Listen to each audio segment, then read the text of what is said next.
All right, this meeting is being held in compliance with the Open Public Meetings Act, Chapter 231, Public Law 1975. Adequate notice of this meeting has been provided in the following manner. The annual notice was forwarded to the Asbury Park Press and posted on the municipal bulletin board.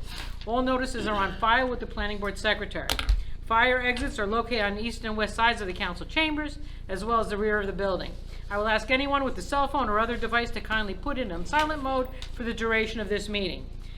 Just as a reminder, this meeting is being taped, recorded by APTV. Please join me in a pledge of allegiance. Pledge allegiance to the flag of the United States of America and to the republic for which it stands, one nation, under God, indivisible, with liberty and justice for all. Today is Monday, January 13th, 2020. Councilwoman Yvonne Clayton. Here. Mayor John Moore. Here. Jim Henry. Here. Michael Manzella. Here. Trudy Seifert. Here. Jennifer Sutter. here. Alexis Taylor. Here. Rick Lambert. Here. And Barbara Chrisette. Here. Okay, we have some business to take care of here. It's actually the annual board reorganization that we have to commence with prior to listening to any of the applications. So, Jack, I'm gonna need some little help with this temporary appointments. Let's get a motion from the board to appoint Barbara Chairman Pro Tem, me Attorney Pro Tem, and Board Secretary Pro Tem, just for the reorganization purposes. So moved. Second. Okay, so here we go. All in favor? Go ahead. All in favor? Aye. Okay, so the next item up for discussion is we need nominations for the appointment of chairperson. I nominate Barbara Kruzak to be chairperson of the planning board for the year 2020. Second. Any discussion Close vote. for roll call? Councilwoman Yvonne Clayton. Yes. Mayor John Moore. Yes. Jim Henry. Yes. Michael Manzella. Yes. Jennifer Sutter. Yes. Trudy Seifert. Yes. Alexis Taylor. Yes. Rick Lambert. Yes. Approved. I don't get to vote? No. Sure you. Okay. I know we're in Asbury Park, but no. I'd like to nominate for a vice chairperson Rick Lambert. Second. Discussion? None? Any opposed? Okay, Councilwoman Yvonne Clayton. Yes. Mayor John Moore. Yes. Jim Henry. Yes. Michael Manzella. Yes. Jennifer Sauter. Yes. Trudy Seifert. Yes. Alexis Taylor. Yes. And Barbara Chrisette. Yes. Thank you. For board secretary, I'd like to nominate Irina Gaspari. And Second. Yeah. Do I take my own role? Yeah. go ahead, take the roll for yourself. Councilwoman Yvonne Clayton. Yes. Mayor John Moore. Yes. Jim Henry. Yes. Michael Manzella. Yes. Jennifer Sauter. Yes. Trudy Seifert. Yes. Alexis Taylor. Yes. Rick Lambert. Yes. And Barbara Chrisette. Yes. I'll Okay. I'll Go nominate ahead. state shorthand Go for for it. board stenographer. Second. Councilwoman Yvonne Clayton. Yes. Mayor John Moore. Yes. Jim Henry. Yes. Michael Manzella. Yes. Jennifer Sauter. Yes. Trudy Seifert. Yes. Alexis Taylor. Yes. Rick Lambert. Yes. And Barbara Chrisette. Yes. All right, thank you. Thank you. I'd like to nominate Jack Serpico for board attorney. Second. And Councilwoman Yvonne Clayton. How do you Yeah. vote? Yes. Mayor John Moore. Yes. Jim Henry. Yes. Michael Manzella. Yes. Jennifer Sauter. Yes. Trudy Seifert. Yes. Alexis Taylor. Yes. Rick Lambert. Yes. And Barbara Chrisette. Yes. Thank you. We have agreed that we will not be entertaining a conflict attorney. So I'd like to nominate for board planner, CCH. Second.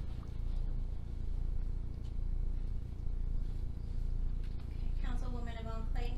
Yes. Mayor John Moore, Yes. Jim Henry, Yes. Michael Manzella, Yes. Jennifer Sauter, Yes.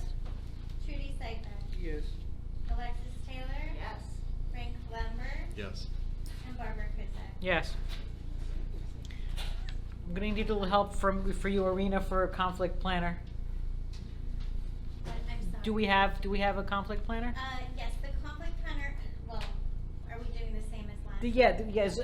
Just as a reminder for everybody, what we do with anyone that we reappoint, the deal is that the charges have to remain the same year over year. So we don't have to go out again and ask for the same applications again.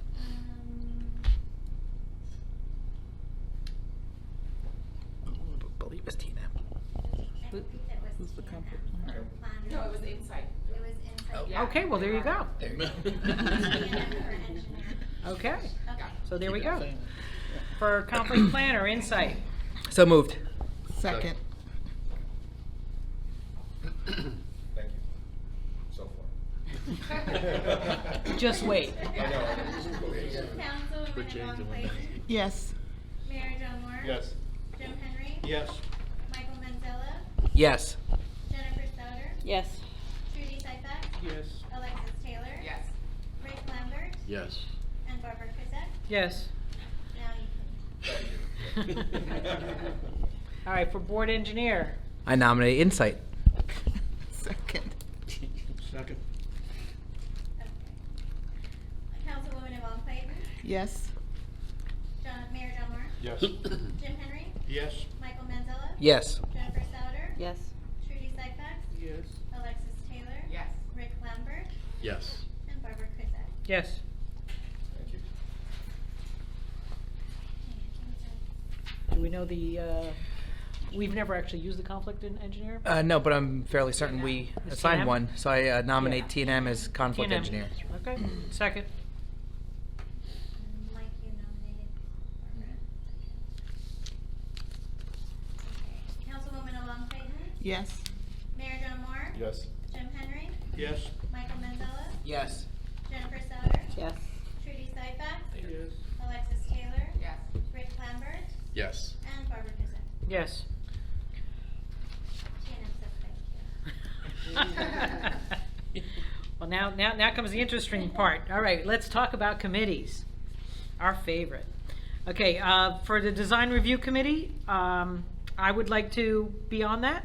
We have not this year, just for the record, this year, we did not meet. So anyone want to come I would for like to. 2020? We did a design review once this year? Yeah. Okay, well, there you go. Who would like to be on it? I would like to be on. So can Okay. Can I make the motion, Alexa? whoever was on it last year be reappointed this year? I have to tell you, I don't remember who was on it. Okay. I think it was. Do individuals remember who was on? It was us. Yeah, and then there Okay, alternate. it's myself, Was it Jim? Alexis I and think it Rick, was Jim. Yeah. I think it was Jim. and Jim. Yes. Yeah. And Jim.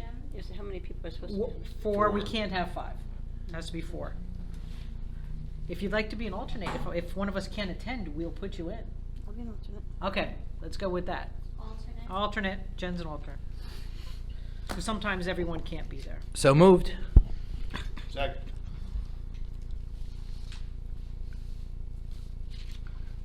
Okay.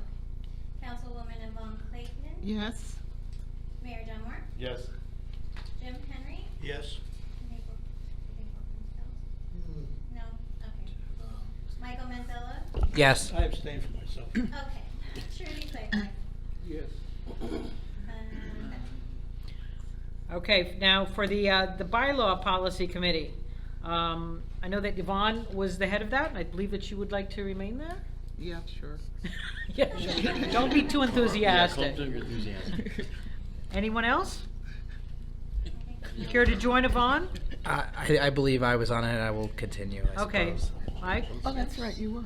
Anybody else would I was on it. you like to continue? Yes. Okay. All right, so that's three. All right, we're good. Yvonne, Michael, and Jim. Should we Move put, it.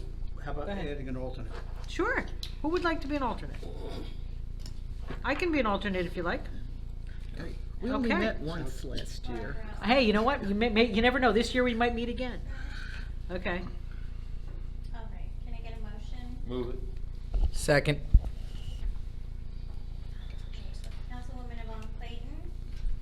Abstain. Oh, that's right. I'm sorry. Jim Henry. Abstain. Okay. Mayor Delmore. Yes.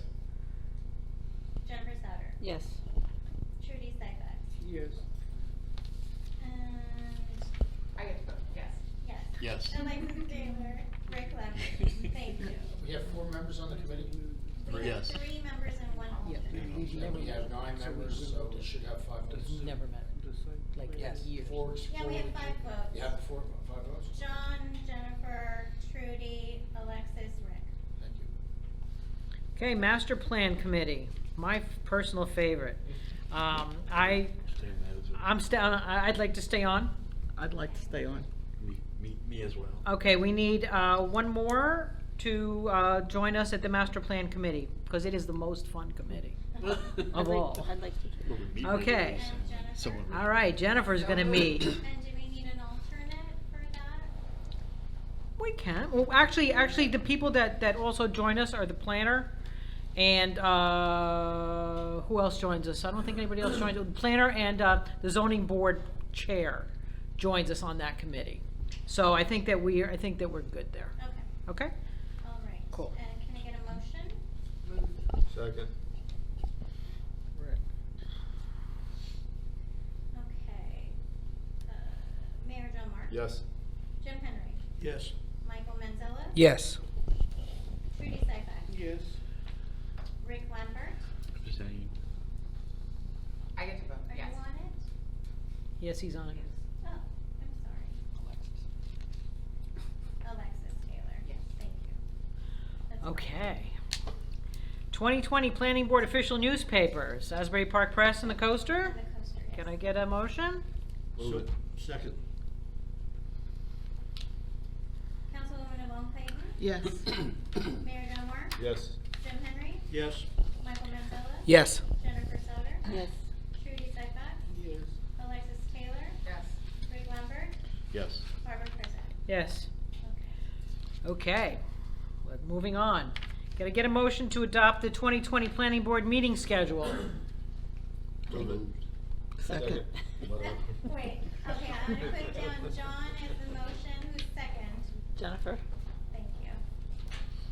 Councilwoman Yvonne Clayton. Yes. Mayor Delmore. Yes. Jim Henry. Yes. Michael Manzella. Yes. Jennifer Souter. Yes. Trudy Seifert. Yes. Alexis Taylor. Yes. Rick Lambert. Yes. And Barbara Krizak. Yes. Thank you.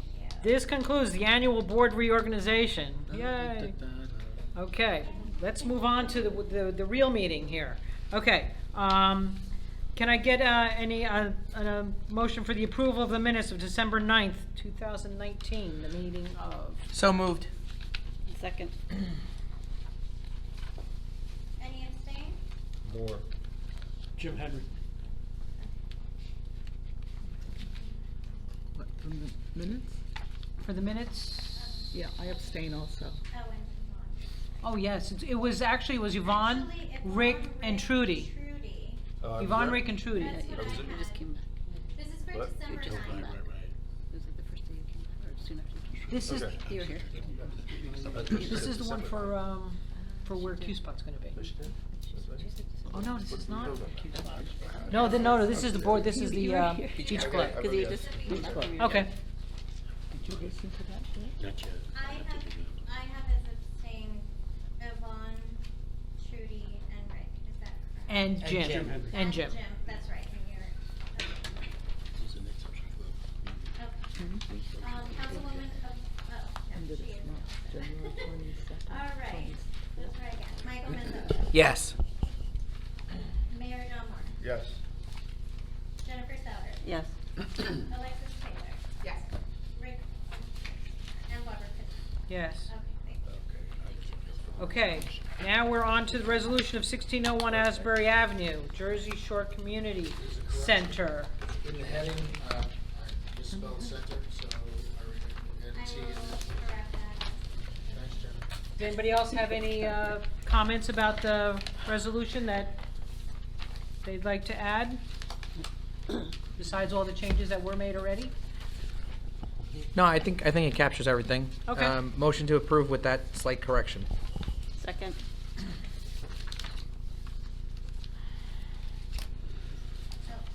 Count, and I have as abstain, Mary Dawn Moore and Alexis Taylor. Councilwoman Yvonne Clayton, Yes. Jim Henry, Yes. Michael Manzella. Yes. Jennifer Sauter. Yes. Trudy Seifert, Yes. Rick Lambert, Yes. and Barbara Tussett. Yes. Thank you, resolution memorialized. Okay, we have some old business, Regional Development Group, 213, 215 First Avenue. Come on up.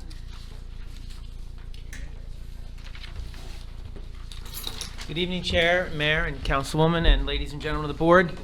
Kevin Kennedy, an attorney in Red Bank on behalf of Regional, and to my right is Fuller Tripp Brooks, who you will recall was sworn and provided testimony at the last time this application was heard. We appeared before you September 23rd and October 21st, 2019, and we are very honored and pleased that the application was approved and the resolution was adopted in December of 2019. And what I'd like to do is we're just looking for a minor clarification of the stormwater management details. And Tripp, I can turn that over to you if you. Let's re-swear Tripp and swear Jason.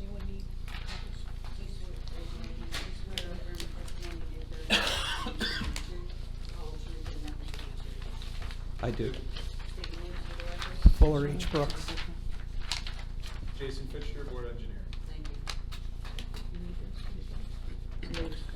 So we were just looking for some stormwater management modifications. Yes, it came to our attention after the meeting that there's a system already in place that addresses all of the stormwater issues in the waterfront. We were not aware of that when we made our original application. So that was, there was a clarification that was required for us to come back, and we had developed an entire stormwater system when it wasn't necessary. It was pointed out to us after we received our approval here. So the resolution that we did pass stated what? Oh, I don't think the resolution, respectfully, I don't think the resolution made any specific references, but the plans that we had submitted and what talked about certain stormwater management details, and there was a clarification of that. And I think the city's and the board's professionals rightfully thought maybe not appropriate to make any changes unless the board was aware of that and blessed it. That's the gist of the change. And I would defer to your engineer as to any substantive comments. Do you have some substantive comments? So they had designed a system that was a full system with water quality and detention and such. Turns out that as part of the CAFRA permit way back when, there was water quality components that were put into the regional system, I'll call it. So the CAFRA permit actually specifies that further water quality improvements are not required for development in the waterfront redevelopment area. It doesn't clarify, however, quantity reduction. They submitted a revised report, and what the revised report shows us is that the post-development flows off-site match the pre-development flows off-site. So in effect, the quantity is handled. And also, this is not a major development for stormwater management. It's below the acre of disturbance, so that heightened standard doesn't apply here. So by matching the post-development runoff rates, matching the pre-development runoff rates, they've met their obligation for quantity. And then again, the water quality requirement is handled as part of the regional stormwater system. Okay. So does that mean that people can't, I understand what's happening here, but does that mean that you can't do additional improvements if you want to? No, it doesn't mean you can't. There's probably an argument to be made that, no, it doesn't mean you can't. You can. If there's an issue with stormwater that the board finds is specific to the area, yeah, you could require one. I will say this, though, they did make a change in their system. They previously were detaining water on site and allowing it to flow out at lower rates. And interestingly, the pipes in their system were larger than the pipes in the street. as part of the revision, what they've done is they've replaced that pipe in the street to upsize it. So now the water will flow off-site and into the street, should have capacity to continue to flow downstream to Westlake Lake. So that change, I recall a discussion about the front yard being used as some kind of retention or detention. Did that change the design at all with this amendment? Those were separate issues, as I recall them. So the stormwater system that I was talking about, grabbed roof runoff and detained it, parking lot runoff and such. Right. I think what you're referring to was between the building and the sidewalk. Correct. There were comments about having depressions and, landscaping and making it look nice and providing some water quality for runoff. Tripp, is that still in place? We haven't made any changes to that right now. In other words, the stormwater system or The changes were made to the stormwater system was essentially eliminated and replaced with the pipes that you spoke about. But in the front, in the front yards, if you will, Yes. between the street and the building, the board was looking for some depressions with landscaping to get some runoff in there, get the water into the ground. I don't know if that was addressed by the landscape architect. If it wasn't in the plans that were submitted back to you, then nothing's changed. Okay. We'll figure that out. Make sure. I know that was, I believe that was a condition of the resolution. Condition, right.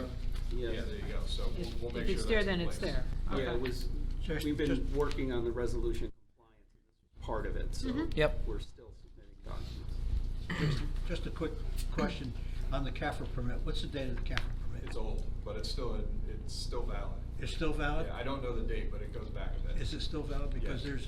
there's been an issue about that as to whether or not it's valid. Well, my understanding is it's still valid. That's part of the homework I did from Okay.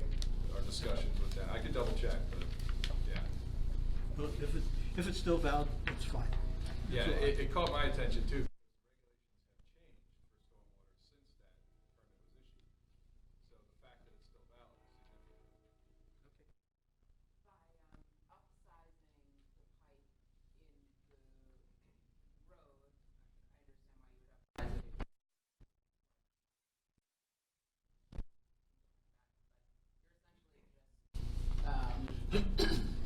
More efficiently bringing water to Wesley Lake. Yeah, you can put it that way, or you can look at it from the flip side, which is you're not restricting water from getting to the lake, which may then back up into the streets, which I Right. think is something that is happening. Yeah, so, my major, concern here would be, if we feel like we have a ton of capacity at Wesley Lake, then so be it.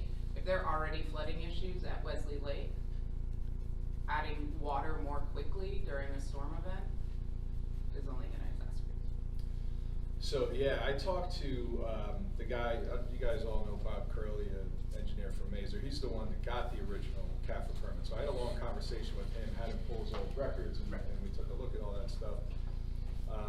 I also happen to have some data on Ocean Grove across the lake and the outlet structure in the lake. So that lake, there's an outlet structure, and then water overflows, goes right out into the ocean. So what I have found is that lake is not tidally influenced. Right. But there is a weir there, it's set at about elevation 4.2. So as water streams into that lake, the faster it gets there, the faster it will overtop that weir and go out to the ocean, which is technically a good thing. Bob and I were discussing, and he was telling me his experience, how certain areas of the city have been experiencing flooding, and his thought was that it's tidal influence.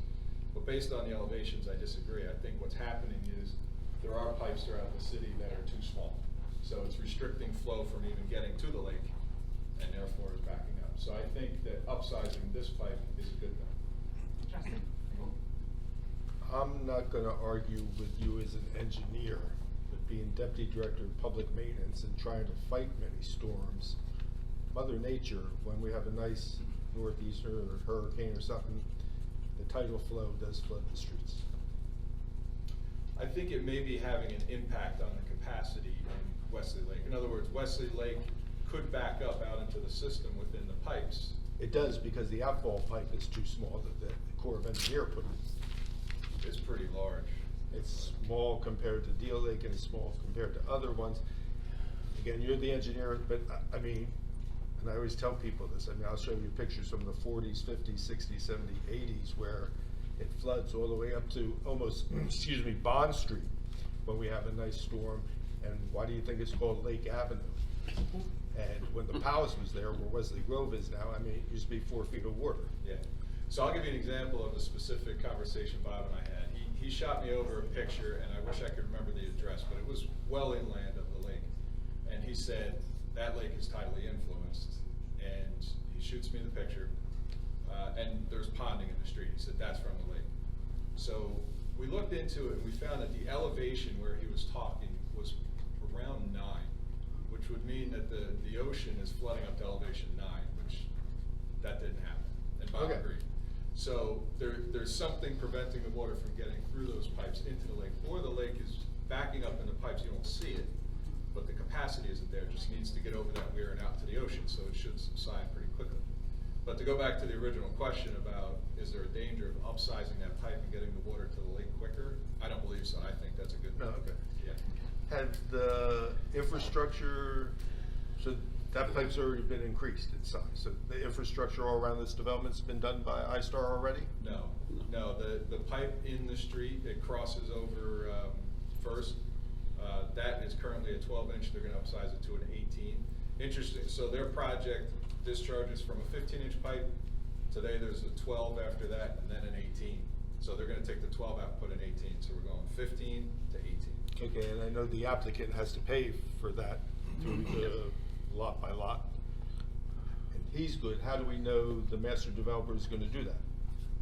In the timely fashion that, I think that discussion came out during the application, and it was something I thought we addressed in the resolution, maybe. I don't think so, because No. we never had this, we Because never had this. they're repaving that street anyway, right? Aren't they? They- repaving different redesigning. It's in the plan too, but that hasn't been done yet by the master developer, that block.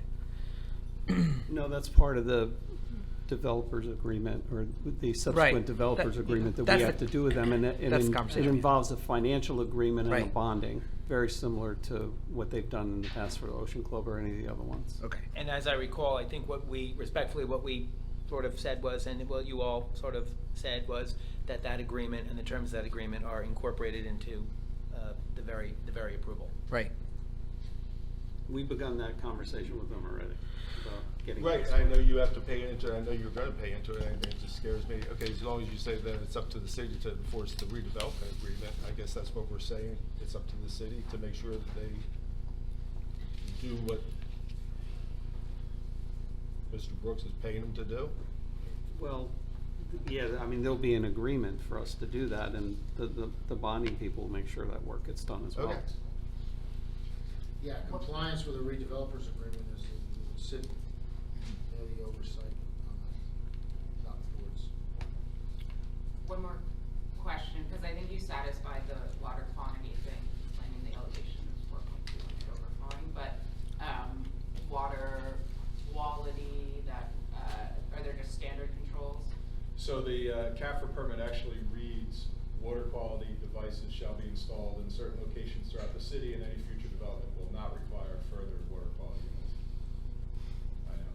Can we require water quality? I mean, those are relatively inexpensive, and I think I have no problem with the quantity you described, but I think having a water quality control as part of more efficiently getting water to Wesley Lake, which goes into our ocean, I think makes sense. It depends on the type of water quality device you're talking about. Some of them are really expensive, others are not. So I think it would be appropriate to require, a certain level of water quality. Understanding that various parts of the system are contributing different things to water quality, Yep. right? So if we were to have not the most extreme measure, but kind of just like making sure. Yeah, almost like an inlet filter, that kind of thing. Those are pretty simple. If the applicant would agree to that, I think those are relatively inexpensive and simple to maintain. I have no problem with that. Great, Fantastic. thank you. And no cigarette butts going to Wesley. No.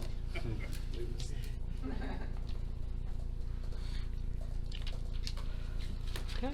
And back to the question of the stormwater systems in the front between the street and the building.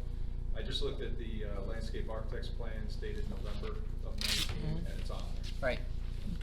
Good. Good, I'm glad that that's going to happen. And in a situation like this, Jack, there are some, I know that I particularly was not here for this particular application. Is this something, I think to be consistent, it should be the members who voted. the original members that Sure. voted? Okay. Since it's old business, do we do questions? I think we do need to question it in public comment, yeah. Okay, okay. Any other questions from our board? I just want to make one point of clarification on the stormwater system, because I think it's significant, you know, it might not sound like it. The research that I did when this issue came up reveals, and this would apply to any project in the waterfront redevelopment area, the CAFRA permit states that water quality treatment is not required because it's provided for throughout the whole redevelopment area. It's part of the CAFRA permit. That's done already. But quantity is required. So if you're not a major development, the goal is to keep the post-development flow rates at or below pre-development. And if you are a major development, there is a heightened standard to further reduce the post-development flows below pre-development flows. So bottom line, quantity in the waterfront redevelopment area for stormwater is required, quality is not.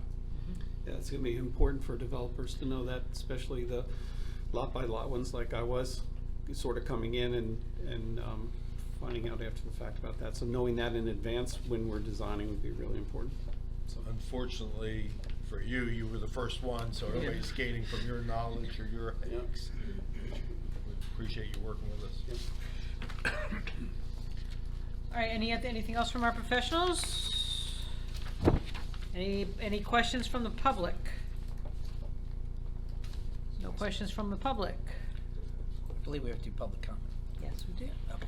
Can I get a motion to open public comment? Move it. Second. Anyone from the public would like to comment? Move to close. Okay, Second. all right. Favor? Aye. Can I get a motion to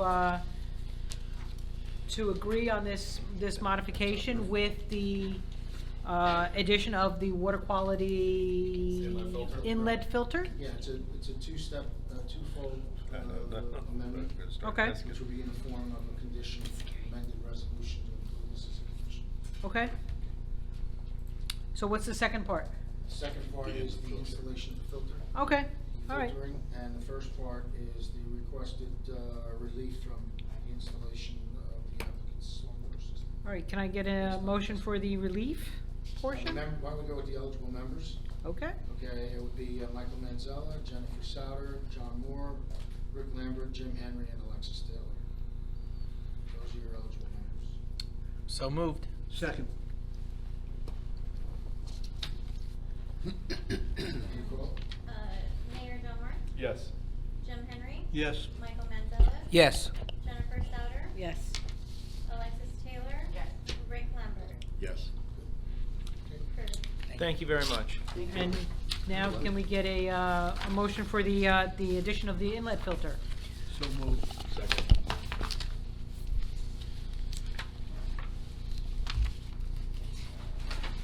And Mayor Delmar? Yes. Jim Henry? Yes. Michael Manzella? Yes. Jennifer Souter? Yes. Alexis Taylor? Yes. And Rick Lambert? Yes.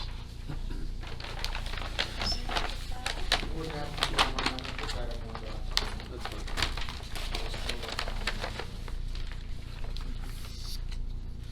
All right, all set? Thank you very All right, much. thank you. Okay.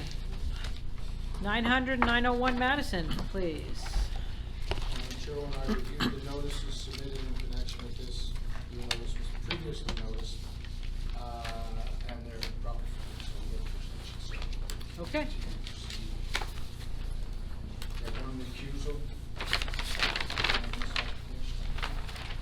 Oh, just before we begin this, can I get a motion to have public comment to 3 minutes for this application? So moved. Second. Okay. All in favor? Aye. Thank you. Good evening, Chair. Again, Kevin Kennedy. I thank you for giving us a time. And you'll recall, as Mr. Serpico indicated, we were here last time and the board requested that we renotice, and we did. We think that was a great idea. And what I'd like to do tonight, subject to your review and approval, is we made some plan revisions based upon some of the comments that were made at the last hearing, some of the items that were found in the board professionals review memoranda, and also some comments that were discussed during the public portion. So what I would like to do, Chair, is just reintroduce Trip Brooks, who's a project representative. He was sworn at the last hearing. And I defer to Mr. Serpico if he wants to have him sworn in again. Yes, please. And then what I would do after that is have our engineer testify. You'll recall that at the last hearing, our engineer did not testify. And then I'll bring up our architect just to go over some of the changes. And we have our traffic representative here, but we've modified the plans. As Trip will indicate, we no longer need any type of parking variance, so I don't necessarily know that there's a reason to have any additional testimony from our traffic engineer, but certainly he is here if you have questions. So with that, I'll have Trip sworn. Trip is sworn in again, and then both Jason and Donna, please. Please raise your right hand. Do you swear or affirm the testimony given during this testimony to be the truth, the whole truth, and nothing but the truth? I do. State your name for the record. Fuller H. Brooks. Do you swear or affirm the testimony given during these proceedings to be the truth, the whole truth, and nothing but the truth? I do. State your name for the record and your affiliation with the city. Tom Miller, board planner. Jason Fitcher, board engineer. Thank you. All right, and Mr. Brooks, just real briefly, you are obviously a project representative, and you are here with the knowledge and consent of the project representatives, correct? Yes. And you're familiar with the application, and you testified at length at the first hearing? I did. Okay, so why don't you I know we made some changes and regrouped on certain issues. Why don't you advise the board Sure, and I'm not accordingly? going to take a lot of the time because I think our professionals can certainly explain in detail. What I can tell you is that we made adjustments to the parking so that we don't need any kind of parking variance. We've made fairly major changes. You'll see when we start to go around the building. We moved our elevator shaft and staircases on Bangs Avenue over 100 feet towards Memorial, which was one of the comments. You're also going to see 3 or 4 times the renderings that were presented at the original presentation, where there were questions about how are you screening the meters, what does it look like if I'm walking out of my house and looking up at the building, what if I'm in my backyard, what does that look like? Fortunately, our architects use a Revit system that allows us to sort of fly around the building, get in a position, and actually shoot the image. So you're going to see a lot of that as well. We brought our lighting engineer also here tonight. That was one of the questions. There were several questions about lighting, so the lighting engineer is here. All the professionals are here and available.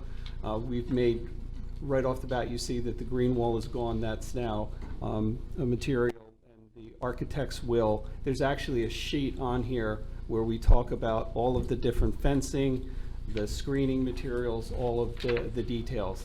And the hope is that we'll answer your questions tonight and we can get this moving. So we look forward to that. Our engineers are here, and I'm going to let Walter just come up and get going. Thank you. And I'm also here, available. I know that was just basically an introduction, but we need to. Oh, I'm sorry. It's just a pledge. Any questions from the board? I just have, can you just state for the record that I can vote or I can participate? Oh, yes, okay. Do you have Rick certification? Yes. Okay. Rick Lambert signed certification indicating that he had listened to the recordings or read the transcripts, examined the evidence, and he's qualified to participate in business. And thank you for doing that. Thank you. Any other questions from the from the professionals? Any questions from the public? Can I open public? No, I won't. No, I won't. Never mind. Okay. While Mr. Hopkins is coming in. All right. Yes. Who's up next? Irina, would you mark the certification of Rick as B1? Well, Walter's our civil engineer. That's the one professional that wasn't able to. Cool. Make sure that we get the planners and the engineering reports. Got it.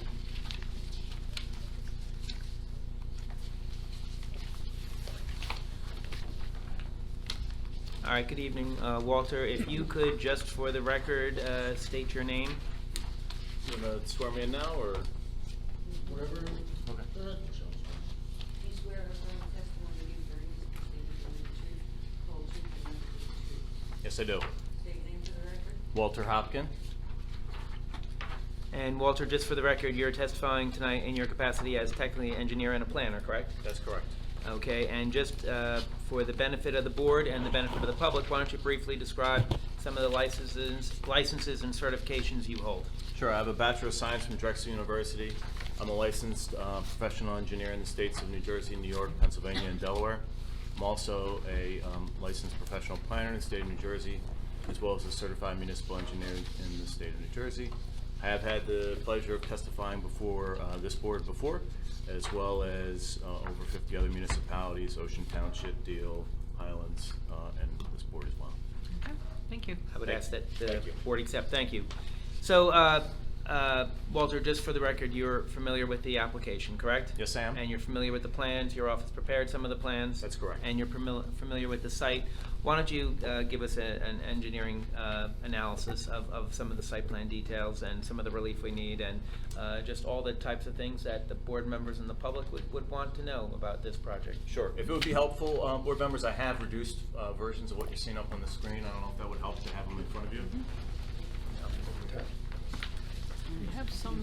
Irene, you want to print it out? Not those? Okay, not those. Oh, we don't have the parking. Yeah, we do, but we don't have the parking. Believe it or not, we give it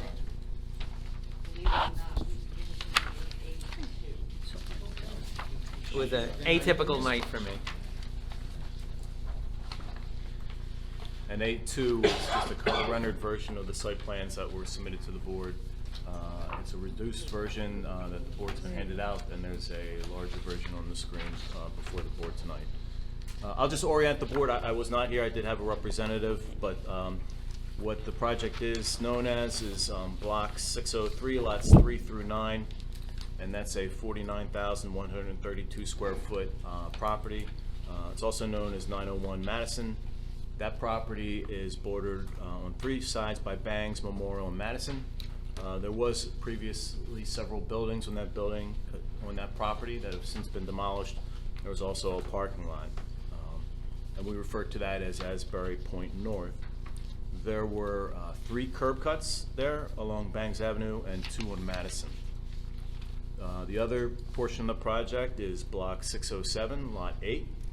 That's a 24,344 square foot site. It's also known as 900 Madison.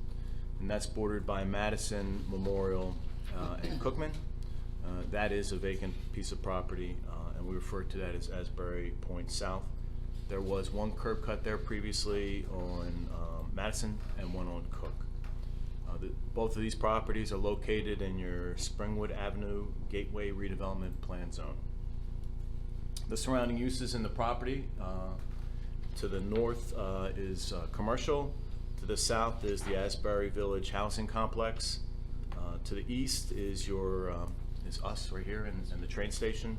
And to the west would be single-family residential, and there's also a church.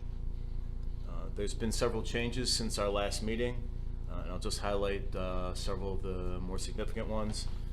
In meeting with both you, this board, hearing comments from your professionals, from the public, we also met with Monmouth County because this portion of Memorial Drive is under their jurisdiction. So we had some modifications that were made due to site distance and right-of-way dedication that the county is going to require. The same number of units are being proposed as previously, just that the number of bedrooms, number of 2-bedroom units has been reduced. I'll get into the specifics as well as the architect is how that mix gets made up. The commercial area also has been reduced, and this is a function of the right-of-way and site distance requirements of the county, because the commercial is all on ground floor. We've gone from roughly 7,700 square feet to 6,200 square feet throughout both properties. The parking count has gone from 155 to 153 spaces on site. But because of the reduction in the commercial area and the reduction of the bedroom count, 153 is now in compliance.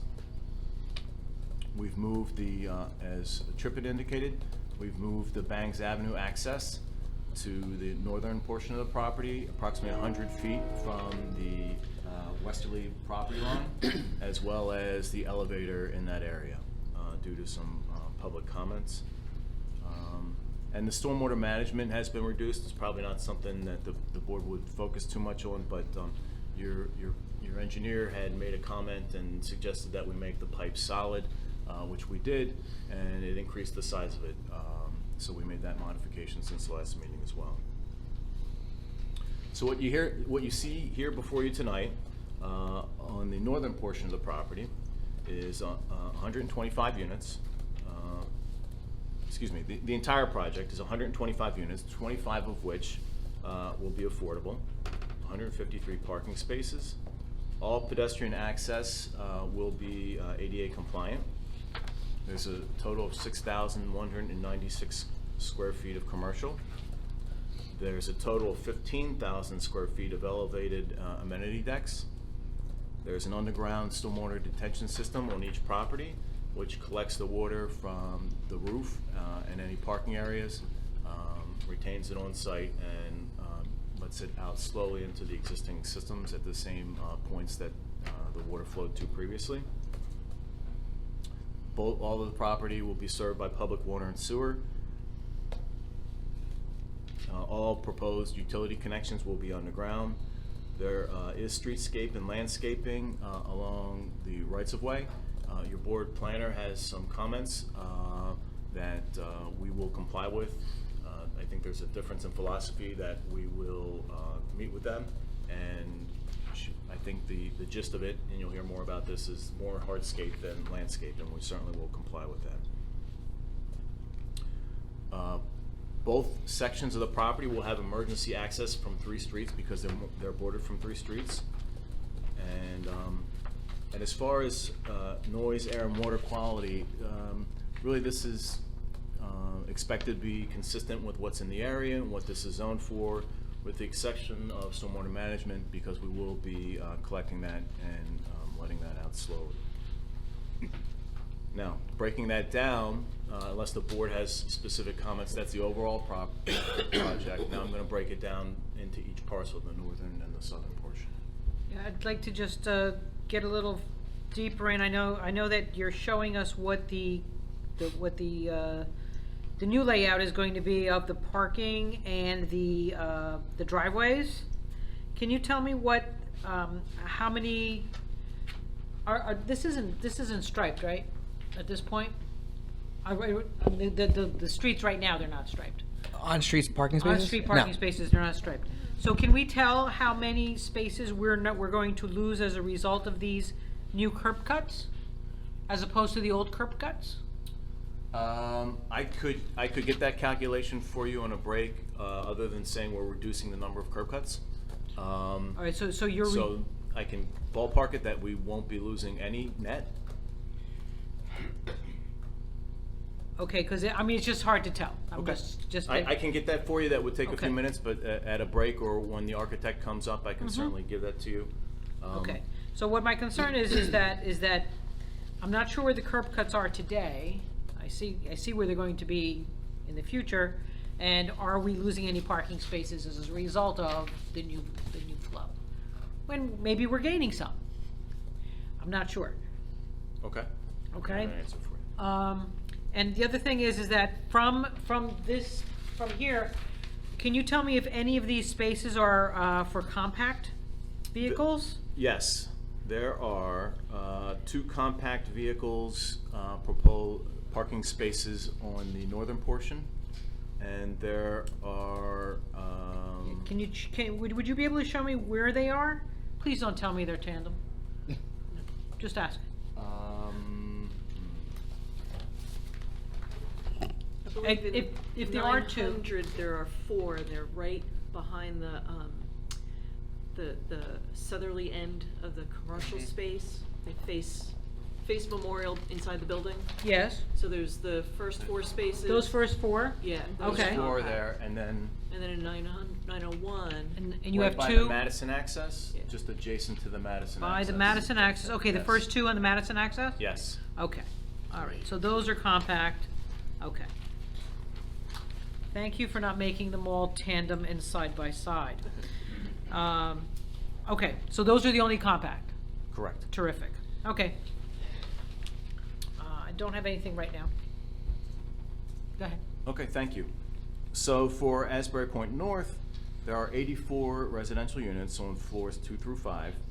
There's 103 parking spaces there, 2 of which are compact. We've analyzed the circulation of this area and it's safe. There's a comment from your engineer to provide turning templates, which we would. There's also a comment with regard to aisle widths, where 24 is typical and required by your ordinance, and we were reduced down to 22. We'll provide that template which shows that there's safe circulation. There's 4,316 square feet of commercial all along Memorial. Those are 3 units proposed at this time. There's a 9,000 square foot second floor parking amenity deck, and that is a green roof, which the architect will get a little bit more into the composition of that and the amenities that are being provided. There's a 2-way access drive along Madison, and there's a 2-way access drive along Bangs Avenue. The Bangs Avenue one is the one that we relocated in response to, I believe, the neighbors' questions and comments. There is an underground stormwater management facility which reduces the runoff significantly from the existing condition, which ties into your existing stormwater management inlet system and piping along Bangs Avenue Memorial. There's streetscape proposed along the roadways. There is one loading area along Bangs Avenue. If you look at the rendering, right next to the word Bangs, there's an area there that we would like to coordinate with the city to stripe out for both loading and Uber stops. This has internal refuse and recycling. It's in the northern portion of the site. It is internal, and the management company would physically move that trash out into the street, the dumpster, to be picked up when in coordination with the hauling company. So, Now- so that's not really a curb cut there, where we're talking about the 2 trash areas? On the north, it almost looks like a curb cut? It will be a curb cut. So that's where the intention is to have the trucks come in to pick up the trash? Yes, they won't be, I don't think they'll be able to make that maneuver, but the refuse would be taken out into the street, and that's where the hauling company would pick it up. So it would be a curb cut. So you don't anticipate the vehicles will pull in? No. They'll just pull next to it and the Correct. cans, dumpsters, whatever, that's what'll use the curb cut? not Yes. the vehicle. Make sense? Okay, okay. So then, tell me why we're looking for other areas here for like Uber stops and whatnot loading. Why wouldn't we use that same area? So that we don't have to have 2 areas that people can't stop at. I mean, that people can't park in. Well, the thought was that we provided it near the lobby access so that it was more convenient for the residents of the building.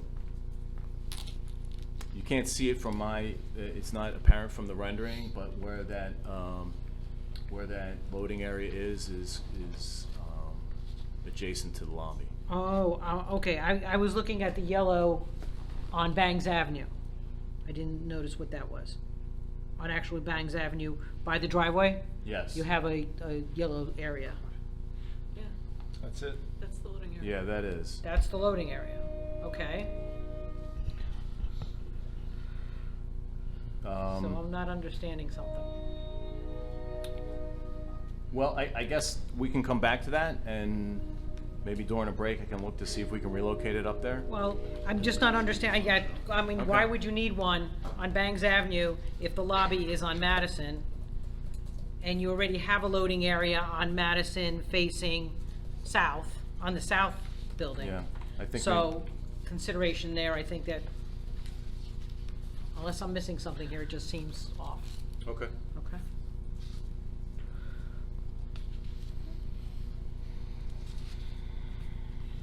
You anticipate that loading area for people to like move furniture and people that are supplying? Yes, and as I'm looking at this, I think during one of our revisions, this may have been something that our office did not coordinate with the architect, because the lobby is closer to the intersection. It's gonna be a long haul. Yeah, furniture yeah, around the no, block. absolutely. We'll make that change. Yeah, if it's not intended to be used for commercial loading, I don't necessarily see a need at this time to include a loading zone. That's just my opinion, though. But it looks like there are a couple of them depicted here, so, There's one on Bangs and one on Madison. And Madison, correct. So, One for each building. at this point, I mean, Yeah, during our technical meeting, it was recommended, rather than, since they weren't gonna be able to satisfy the on-site loading requirement, they make some sort of provision so that moving vans and, just sort of the hybridization of people being dropped off, picked up, going to the commercial uses or whatever, there'd be that, opportunity without taking up sidewalk space with an actual, like a valet area or something. I think we had kind of envisioned it closer to the lobby areas. right, that it seems to make sense maybe to make it closer to the more on Madison, elevators and- because you're doing one on one And side, then one, and it's, and one needed one for each yeah, building. you so need that's one. why- Maybe you That's why only one's need on one. Madison and one's on Banks. So the Madison one serves 900 and the one on Banks serves 901. All right, so we'll just need some clarification about that and figure out how that's going to work. Okay. Okay. So moving south to what we call Asbury Point South, there's 41 residential units there on floors 2 through 5. There are 50 vehicle parking spaces. There are 4 compact there that we just pointed out. There's 1,880 square feet of commercial. That is one unit, and that's on the ground floor. There's approximately 6,000 square feet of second level amenity deck. There's a 2-way access along Madison. Actually, on both Madison and Bangs Avenue, there was a comment from your engineer that we provide site triangles to ensure safe site distances. We've done that internally. We'll just provide that to them, but I just wanted to make that clear to the board that we've already checked that. This too will have an underground stormwater management facility, which will reduce runoff to the existing stormwater management system that the city has. Streetscape improvements along both all 3 frontages. Again, we have the loading area. Now this one is close to the lobby area, so this one I believe would not need to be relocated.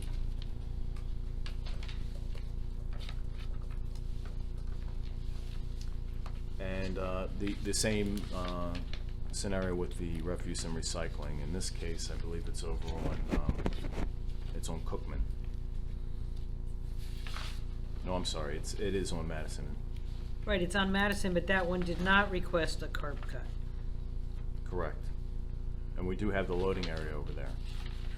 All right, In that so, case, the refuse and the lobby are closer than. So, I mean, I think that, I don't want to speak for the applicant, but I would assume that the thinking was that one, the trash is located near enough to the existing driveway curb cut that we wouldn't need another one? wouldn't need a separate one.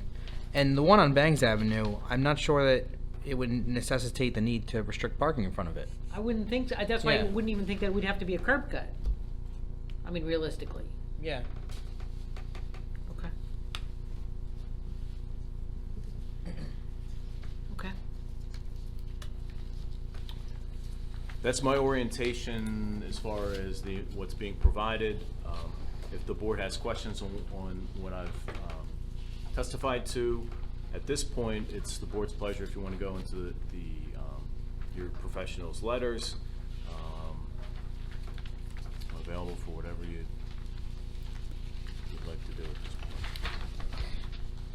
point. I don't know that I heard the testimony on, what is with the reduction in 2-bedroom units and commercial space, what is the new parking requirement?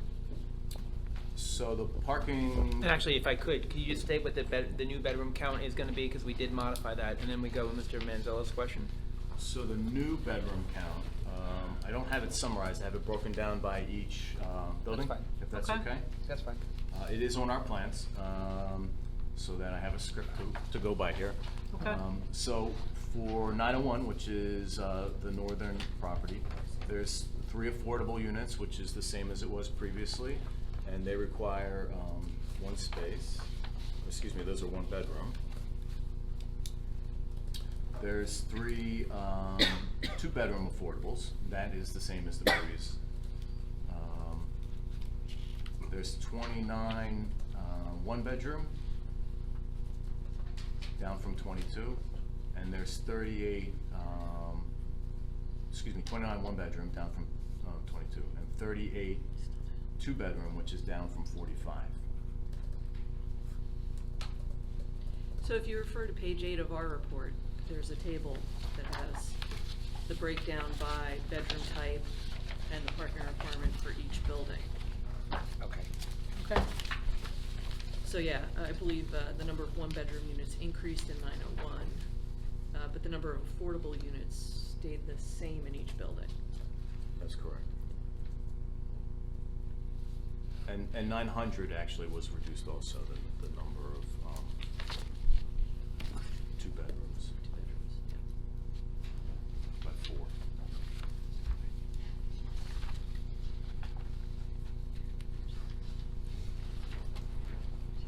And then why don't you But- go? I'm sorry, I guess I'm not understanding something here. Donna, we were talking about the amount of spaces that are required. According to the chart on page 8, it says 166 are required, and we're saying that we're providing 153. I'm sorry, the date of that report? is 9th. January 9th. January 9th. I'm sorry, where does it say On 166? page 8, if you look down the area where it says required for 900 and required for 901, required for 900 was 54, and required for 901 is 112, that's 166. Oh, that includes the commercial spaces. That includes the commercial. Just the residential portion is 103 spaces for 901 and 50 spaces for 900. Oh, okay.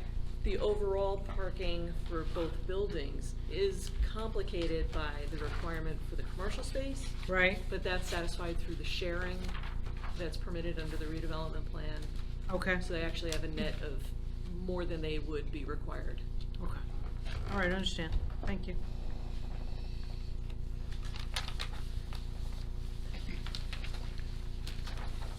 All right, so do you want to go through the planner's report? Sure. Let's go through that.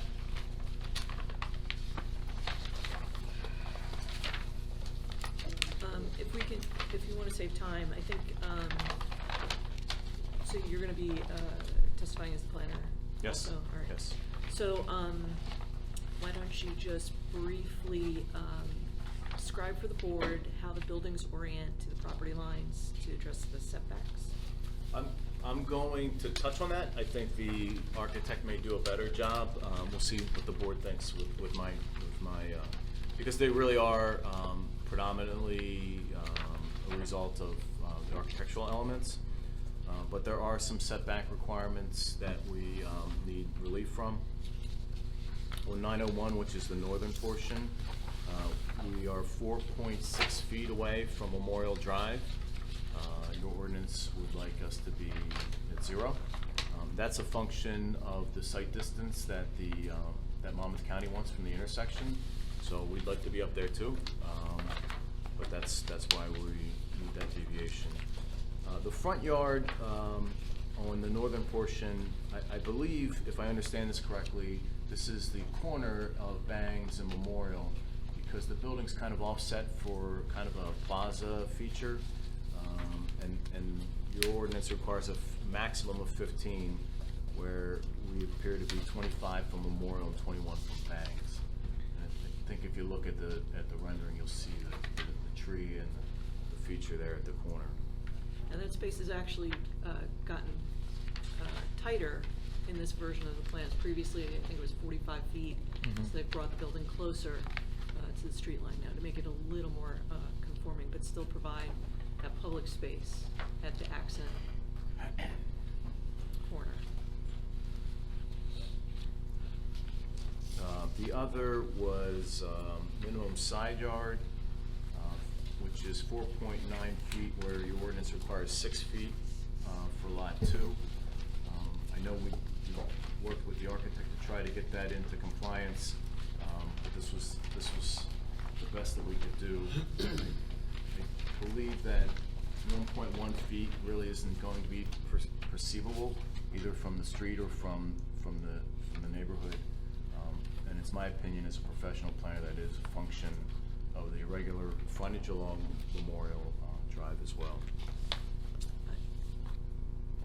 And is that just for since it's just one story, that portion? I Or is the don't covered know if parking, it's- or is there also this additional height from the tower? There's a second floor. Can you point to lot 2? The second floor, on what street? Adjacent to lot 2.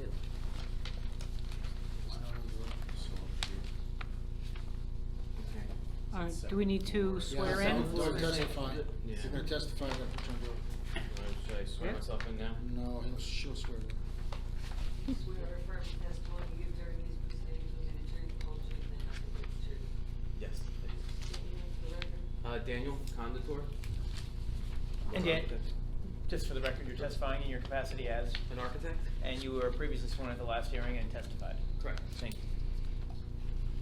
So along lot 2, on that frontage, that setback, that's consistent, the building is flat all the way up to 4 stories over there. So I'm sorry, 4 stories extends all the way out to the, To where this area is over here, that line, that setback over there. okay, so that entire setback line is 4 stories, straight up. Correct, until you get to where the staircase is, and then it steps. Then it's a little bit more for the stair. Yeah, Okay. yeah. Okay. Then it steps down to 1 story. Can someone show me where it says the minimum rear yard, where it says that the standard should be 20 feet, and we're going with like 0.8 feet? Can you show me where we're talking about here? Yes. If you wouldn't mind walking up there so that I can see what we're talking about? This is considered. Because that seems yes. pretty drastic. Yes. Just saying. That's along here?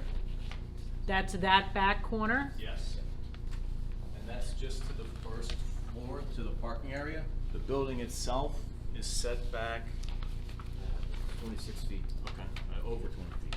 All right, so the first floor, just so I understand, so the first floor that is facing the current residences, the current homes, is going to be 0.8 feet from the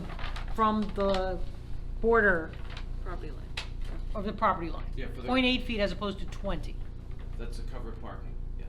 Which consists of those parking spaces and the Understood. covered parking, 1 story, Understood. right? Mm-hmm. Okay. But on that other property boundary, where it's lot two, sorry. lost Yeah, my lot 2, place. there's a little bit at first, I guess going south to north, where the corner of lot 13 and 2 is, there's a 26 feet of 1 story, then it steps up. You can see, I'll walk over to it. This is the outline The of the blue- residential building above. The blue hatch marks? Yes. So, yeah. So that's just, the first floor is up to. Yeah, it's just- and it's then the covered second parking. floor is set back to where the blue is. Yeah, all the residential units are set back to the blue.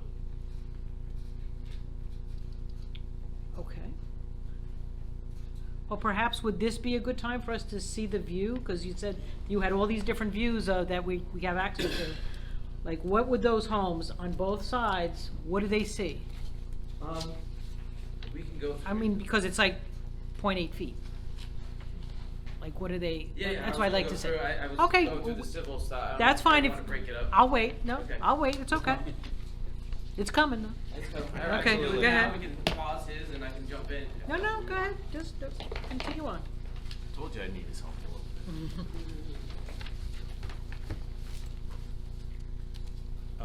So Madam Chair has gone through, helped me go through the rest of the setback variances for the northern portion of property.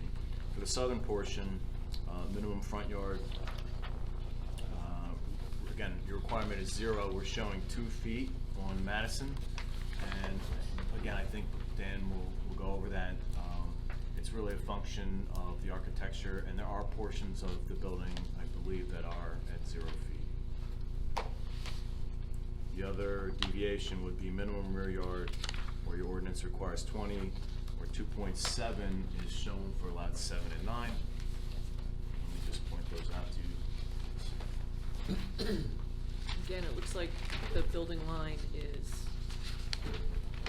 set back a little further than that, but the covered parking area is what is closest. That's correct. I just want to get that number for you. 2.7 is to the actual edge of the parking area.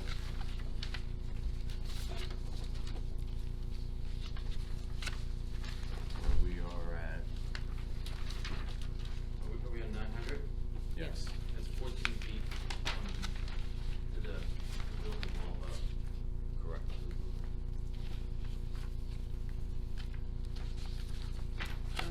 14, it looks like the site plan showing 13.3.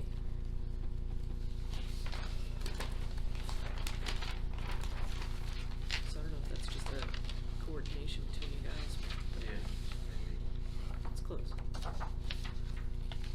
It's showing 13.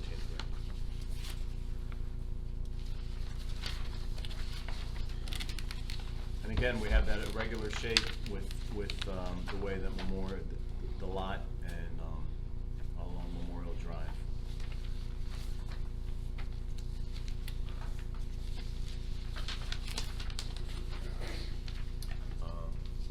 I don't know if there's other parts of the planner's letter.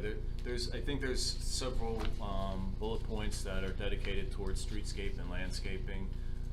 We have an in-house landscape architect. We're just gonna send him over to Donna's office and have her tell him what to do.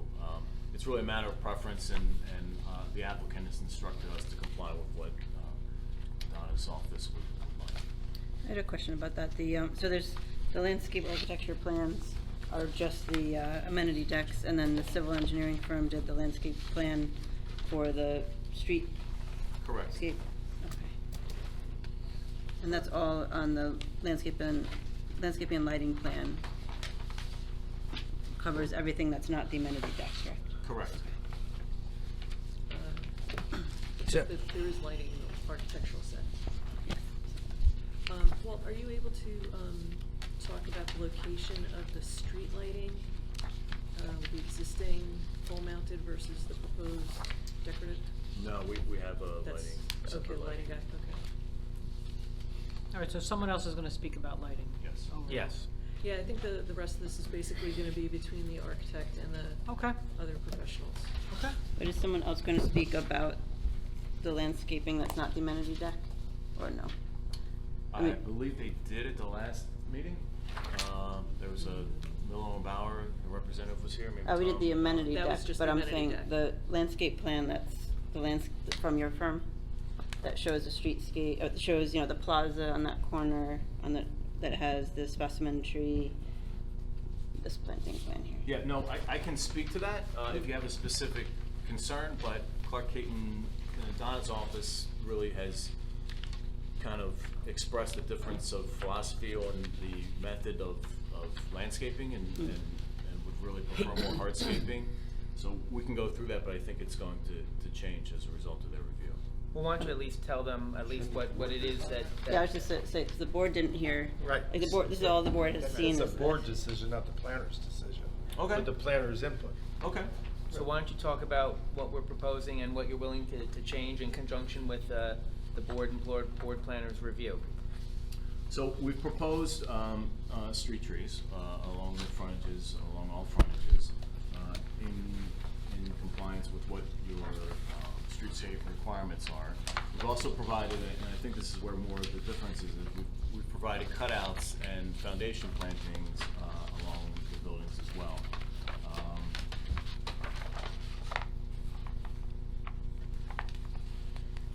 And there's also, do you want us to go into hardscaping, or? Well, why don't you, do you have a elevation view of the planting or of the front of the building with the landscaping, or just the planting? We just have the plan view. Is there a way to zoom in on that, Irina? Sorry, I don't know who's controlling it. So why don't you just sort of walk them down Memorial Drive and? Yeah, so we have the entrance feature here with street trees along both frontages.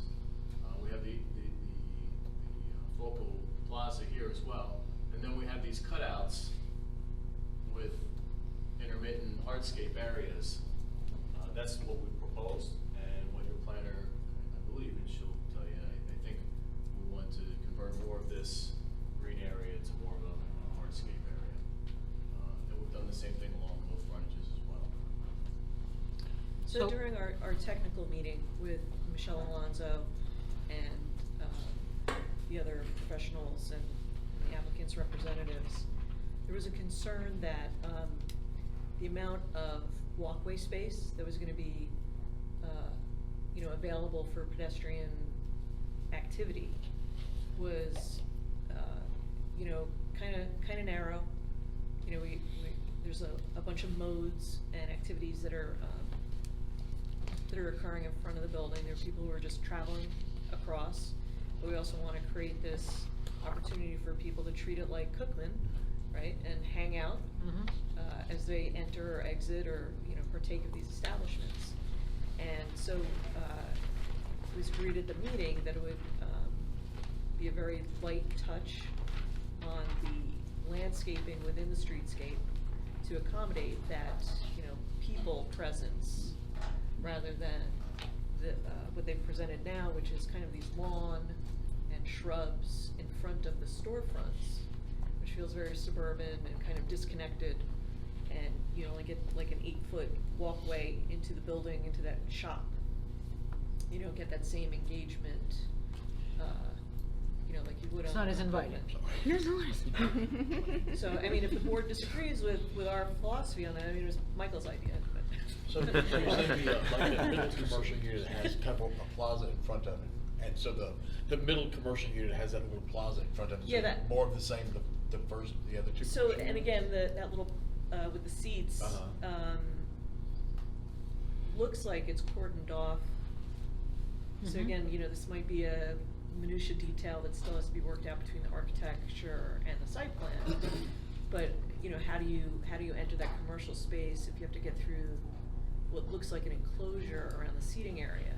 So, again, we like the idea of seating, but I don't think it needs to be cordoned off, and I don't think, the idea was that, it's just the one space that gets seating. It's that the whole frontage is vibrant. I mean, I like the idea of having more interaction and having space and everything that you said, but I don't see why we would need to eliminate all. Memorial does not have a lot of green space. It's I mean, it's very hard, yes. So I would not personally want to see all of that green removed. It might be reconfigured. That's why I was just concerned, because the full board hadn't seen this, like here at the top, what this section was about until today, and. And so we're not sure what works best. Is it to have a shrub border against the storefront? Is it better to be accommodated through some combination of potted material? So there's more flexibility with where it's placed. Right. I mean, I think it could be a combination. I'm not sure that the turf areas work. Agreed. But I wouldn't want to see the entire place with seats or benches, because then it's gonna look like, Agreed, we want some Driving- plant material. right, driving down Memorial Drive is gonna be ugly as hell. It's all benches, like the middle. You need something to break it up. You Yep. need some Right. green in there. So yeah, I would agree. I think for that, particularly for that first commercial unit on the northern end of the northern lot, I think that hardscape or the greenscape should be significantly reduced. I'm sorry, say that again? My opinion is that in front of the northern commercial unit of the northern lot, so right here, that, maybe these green areas be reduced. I don't know that they necessarily need to be fully eliminated, but maybe just pushed back closer to the building. Because you can have both, you can still have plant Right. material and seating. Because I don't think it's one or the other. That's why I was confused. I think it should be both, not one or the other. Right, and the same would be for the one on the south, the commercial Yes. one on the south looks like it's totally enclosed, and it doesn't look all that inviting there. Right, that be modified also. Just keep in mind that we are, just so the board's fully aware, that Memorial is a county jurisdiction. So we will make every attempt to get what the city would like, but ultimately it's gonna be the county's call on what they allow within their right of way, because you prefer to have your buildings right up against the right of way. We don't have much opportunity to do whatever hardscaping or landscaping we're doing in that area is gonna fall ultimately under the county's approval. Which is So if why you- planters might end up being our best opportunity to interject plantings, because they'll be more flexible, the county might take a lighter approach to being regulatory about them, because it's in the county right of way, not the municipal right of way. So then, does that mean that we have little say in what happens there? And that's what I'm hearing. But if it's You the said you county guys met with the that county? decides. So what I will say is, you don't have, we'd like to hear what you have to say. We've made preliminary, meetings with the county, telling them this is Asbury and we're gonna try to do. So what I'm trying to do here is give us the flexibility that the board, we're gonna do everything we can to accommodate the board, but ultimately it's the county's call. So I don't want to mislead the board and sit here and nod my head politely and tell you that we're gonna give you everything. We're gonna make every attempt, but ultimately we're gonna have to go to the county. And I know Donna's office is aware of that. Okay, so Along Memorial. when was the last time you met with the county since these revisions? Or before the No, revisions? we haven't met with them recently, no. Okay, what happens if we give you final approval tonight and the county says, we say X and the county says Y and Donna says it goes along with Y? How does the planning board actually give final condition then? We don't. All of my resolutions have a clause in them that says if there's an outside agency that has jurisdiction over the project, and they alter or amend the approvals given by the board, the applicant is required to come back to the board to get their comments Okay. and approval. Answer my question, thank you. And we certainly understand that there's a happy balance between hardscaping and landscaping, and a happy balance between municipal regulations and county regulations. We hear what you're saying, and we are going to work with you in good faith, and Mr. Serpico's condition of approval will be the hammer if we didn't act in good faith, but we will. I didn't mean it that way. I know you guys. No, do. absolutely. Right. Everybody's acting in good faith. Sure. We're seeing a pretty picture with all these trees and all this grass and everything, then we're being told. But guess what? The county could change everything, then like, how do we Yeah. explain that to the public? So, I mean, I understand. I don't want to alarm the board, but I also want to be, forthright with the board as well. The only other area I want to address is related to this is the pedestrian approach walking eastbound on Bangs Avenue to the intersection. There was a change from the last set of plans that was showed with a larger grass area against the curb, which as a pedestrian makes you kind of zigzag. It kind of takes away the direct path along Bangs right to the intersection, the crossing, the curb ramp. Right. point to it. Point to it. So Yeah. right here. There. Right, so you're walking and then, you're right, you're zigzagging. Yeah, so was there any thought as to why that was done, or can we think about just extending that sidewalk to where it was in the last set of plans? Yes, I don't see any reason to kind of Okay. square that off, I think, Yeah. is what you're suggesting. Yeah. And then, Hang on a second, Mike, so that was kind of one of my concerns about the streetscape improvements with the lighting, because on that corner is an existing utility pole. Correct. With guy wires and a cobra head. right. And so it is where it is, they're not taking it out. Mm-hmm. So, you know, maybe that green space is kind of needed to keep pedestrians out of the guy wires. Okay. You know, this is where we have that conflict between, you know, the Utilities stuff that's on the and- ground that yeah. we really have no control over. Well, that was Uh, on a related question. I know that you had spoken to the county. I mean, was there any talk about that intersection in particular in terms of the traffic signal design and the crossings there? Another crosswalk. Potential that did not improvements? come up. Okay. Because I think that we would like to encourage another crosswalk there. Yeah, I mean, we don't, unfortunately. That we have no Railroad, guidance there. They're not allowed to cross the railroad there. Right. Correct. So that's why the county doesn't want a crosswalk there. Say that again? Wait, say that again? Where the arm wouldn't is, go to they don't want people to walk where the Where arm. the gate is. Well, For the pedestrians. well, and that was kind of where I was getting at. I don't know that the county doesn't quote unquote want that. I think the problem is the signal design that's there. There's a junction box, because I walk it every day. There's a junction box in the sidewalk there that doesn't allow you to install a curb ramp.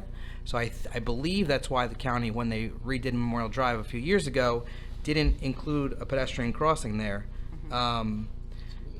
And I mean, ideally, I think the city would love to see a crossing there, but it would probably require a new traffic signal, which is under the county jurisdiction. But is that, who would have that discussion? Would that be the city having that discussion, or would it be the applicant having that discussion?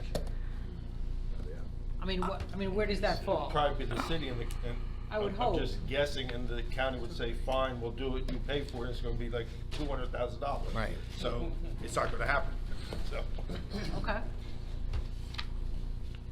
Michael, correct me if I'm wrong. No, I think you're right.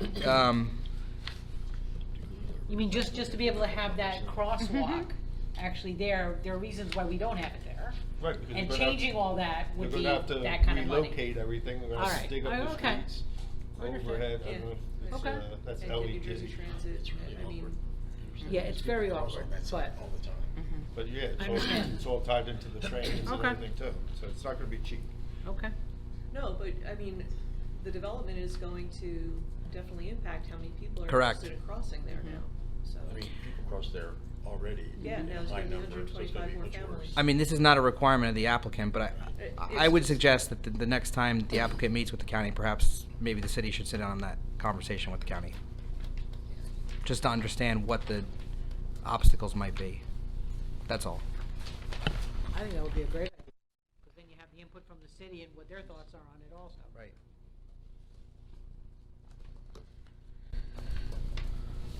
So I'm gonna go back to the landscape plan again. So then so how do we leave this tonight? When we have a discussion, I know that I saw the planner's report, and then there's gonna be discussions between the applicant and the planner. So is it the board's desire to have, you still want to have significant shrub material, and obviously the street trees along the Memorial Drive frontage? Are you in agreement that maybe the turf areas, are eliminated or significantly cut back? Is there a happy medium on that? I'm just speaking for myself. I'm fine with the turf areas being removed. I just don't want to see all of the plant material. I mean, I feel like as I said, that area plant material also helps engage people, obviously, to come enjoy the space. So yes, not having cordoned off areas, having areas that are flexible is good. I don't know if we can achieve everything just through planters, though. I think there might need to still maintain some planting beds along that edge. Because Memorial is, I mean, just across the street, we have a parking lot with no it's just not a very No, inviting and place. to make it more hospitable, Yeah. ideally, I think you would want plant material, you know, in the right of way closer to the street, so you get that kind of, you know, separation from the vehicle traffic and feel like you're enclosed, you know, the pedestrian space with the building is together. Agreed. But unfortunately, you know, as the applicant has said, it's the county's right of way, we're not sure what they're going to agree to as far as, because they're not gonna want responsibility for maintenance, they're gonna take you know, they're gonna apply their blinders of desirable typical section, just like DOT does. From my experience, I don't know, Jason, if you've gotten something more favorable in the recent past in other towns, but they, you know, I don't think they care about a whole lot what we want so much as what they're used to. Right. I would just rather have us say what we want, you know, understanding That's all of fine. that, but And- still. And if we can, you know, have a mechanism to convey that to the county, I don't know, maybe there's. Logic, excuse me if I may. Yeah, no. Yeah, logic to me says you develop the plan the way you think you would like it between yourself and the applicant. Present the plan to the county and see what the county will say. Right now, you're talking in abstract terms. You don't know the quantity of green space that's gonna be. You don't know anything. If you go to the county and don't have something that you're gonna argue with as a piece of evidence in your favor as to why it would work for them and why it would work for you, they may just give you the bureaucratic shuffle and say, this is what we're gonna approve. You gotta put your case forward with them, and why. So to give you a level of comfort on that, if, for example, you painted the picture verbally of what you want to see along that street front to the applicant, and they were clear on it, and then they brought it to the county, and the county said it's all good except this, that, and the other, make some changes, then during the resolution compliance review, I would pick up that the streetscape is different than what you approved, and I would have the applicant come back here to present it to you, which is exactly what happened with the last application. So there is that safety net there. So I agree with Jack. I'd say be specific on what you want. If it doesn't work, they'll come back and present it to you. And I would just further, I agree with both my friends here, and I think what would be further more appropriate is that we will agree with what we've said, and we will convey to the county officials that this is what the planning board wants. We will pursue that in good faith, and when we have those discussions, whether it's a meeting or phone conference, we can have, if the city officials want to be involved in that, we can have that. And again, so we will pursue it. We'll say this is what Asbury Park Planning Board wants, and leave it there, and then see, you know, if there's an issue, we'll deal with it the other way. So do you feel that you understand what we're asking for? So I would. I'm asking. No, let's get specific. So I would suggest, I like the idea of it being an activated street front that allows for not just being pass-through space, but space where people can linger and socialize. I would suggest, is this the property line? This white dotted line? Yes. Okay, so I would suggest where you can on your property, I understand why the county would object to seating, but benches up against the storefronts are something that works well in Cookman. So on your private property, even if they were just set out daily by the storekeepers, benches and planters outside of the right-of-way. Other suggestions, Donna? So I would suggest, as I kind of mentioned before, that we take a look at removing this green space in front of that northern commercial unit and the other green space in front of the other commercial unit. And you could actually, if you need to recoup some of that green space, there's actually an area at the southern end of Lot 1 that is hardscape but is in front of a blank wall that I think could probably use some greenscape. Do you understand what I mean by that? There. Yep. Okay. Right, we could recoup some of it there. Okay. I agree. I agree with that. My only point in the north one, the north removal that you just pointed to in 901, I believe, do we need to remove all of that? We're just up to the property line. Well, I agree also with Alexa, the idea of having benches makes a lot of sense, where you can do what you can on the property line. But again, I mean, it's a decent amount of space to have a little bit of bed there. I just feel like if there's just planters, because Cookman's a different, obviously a different type of It's more space, but if space you have constrained, just too. planters, it's not really going to be, first of all, there's a lot of things that can happen with planters, and second of all, it doesn't have like a fabric of a landscape that can be sustained necessarily over time, depending on who the client, who manages that space. So the beds allow for a little bit long-term insurance that there'll be some plants. So would it be fair to say that between the two commercial units, that there is a green space there, that should be beds?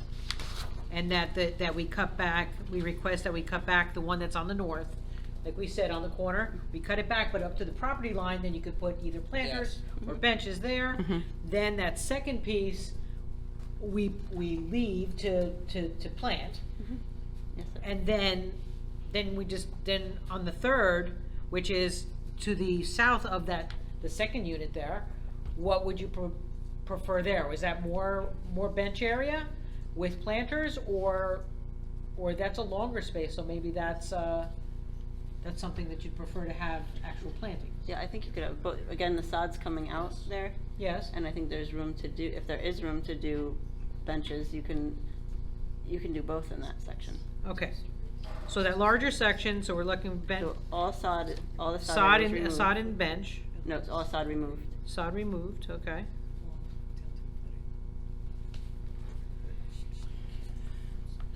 Okay. Mr. Hopkins, Yes. what's the width of the sidewalk?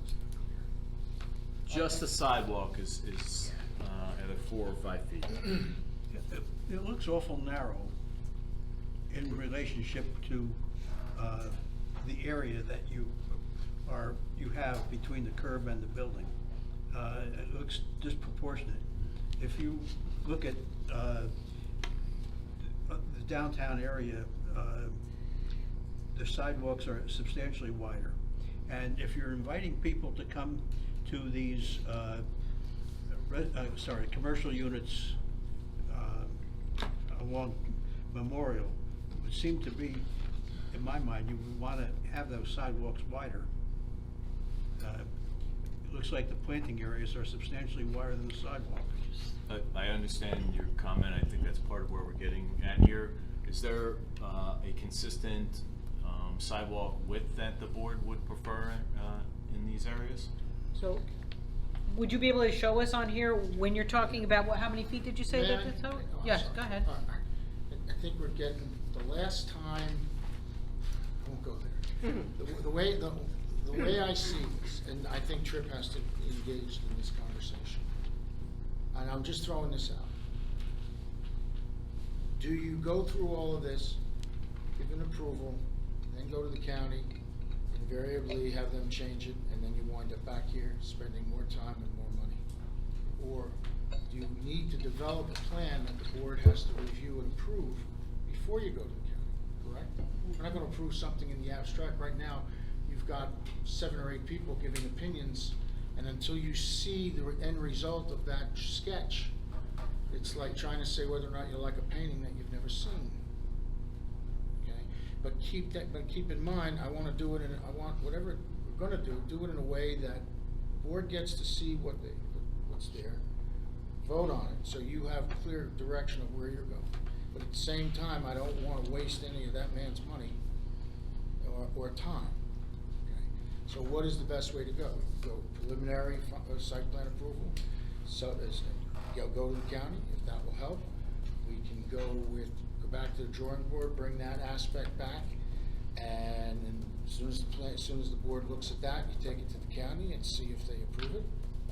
Whatever, or we proceed to the very end? You can't, the last time the board voted on something in the abstract, we wound up with that across the street without seeing the picture. So you've got to see, my professional opinion, you've got to see what you're voting on. You've got to see the plan. You've got to see what you're proposing out there before you can submit it to the county. Well, I think that's a fair statement, very much so. Because we're also looking at the loading zones, we're trying to figure out, because we're imagining what these things are. So I think from your perspective, I think that's fair.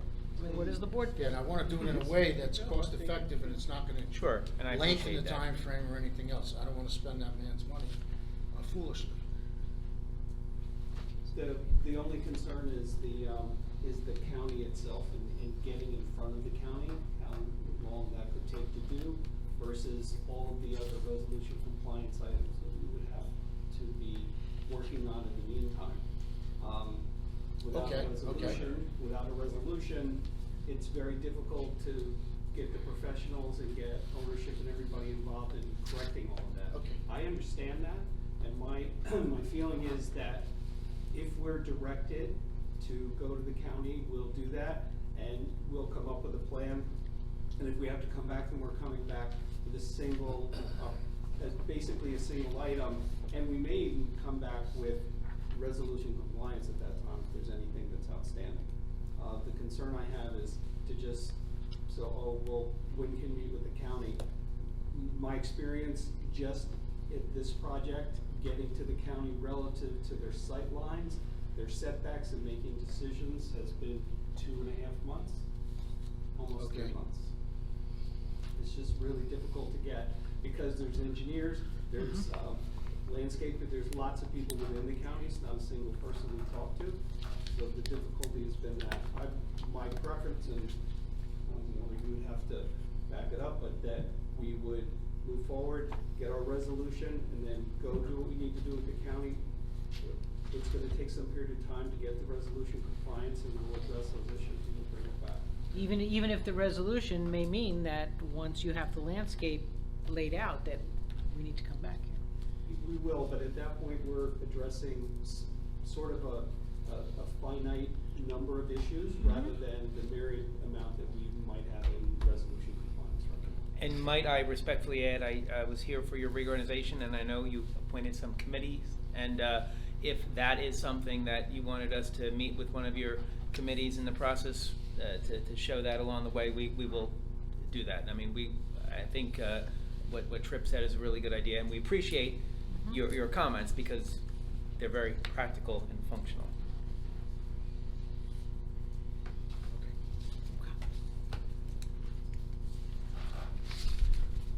Walter, did you have any other comments that you want to go through the insight review memorandum? Or if there's issues or? Well, I want to make sure Ms.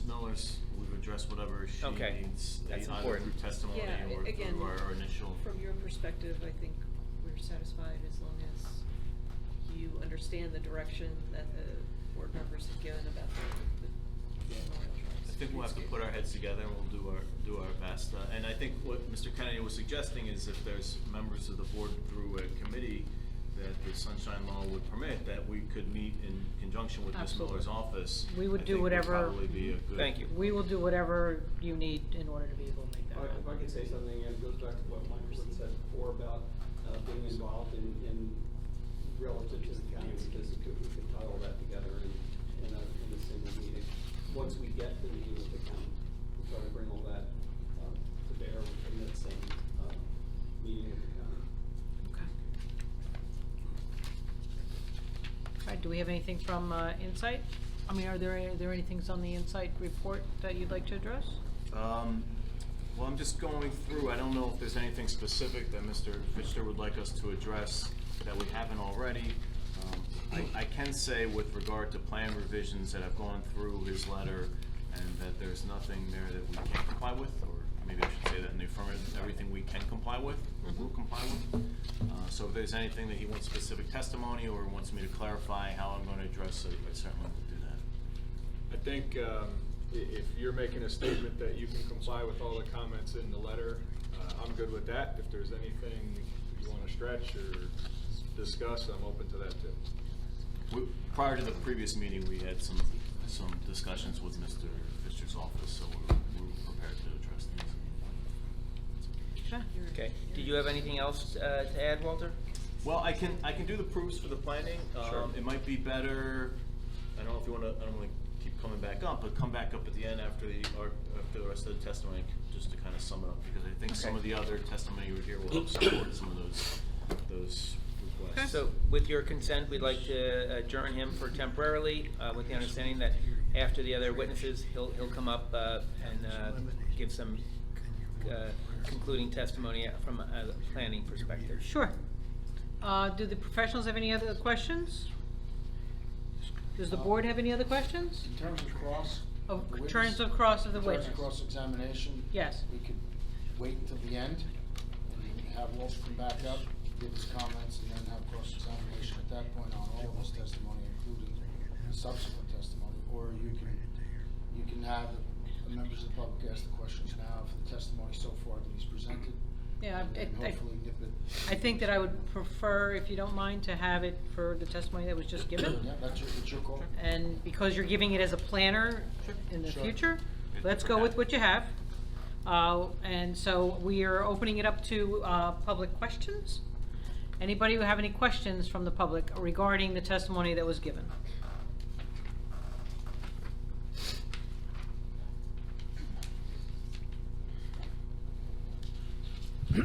Hello.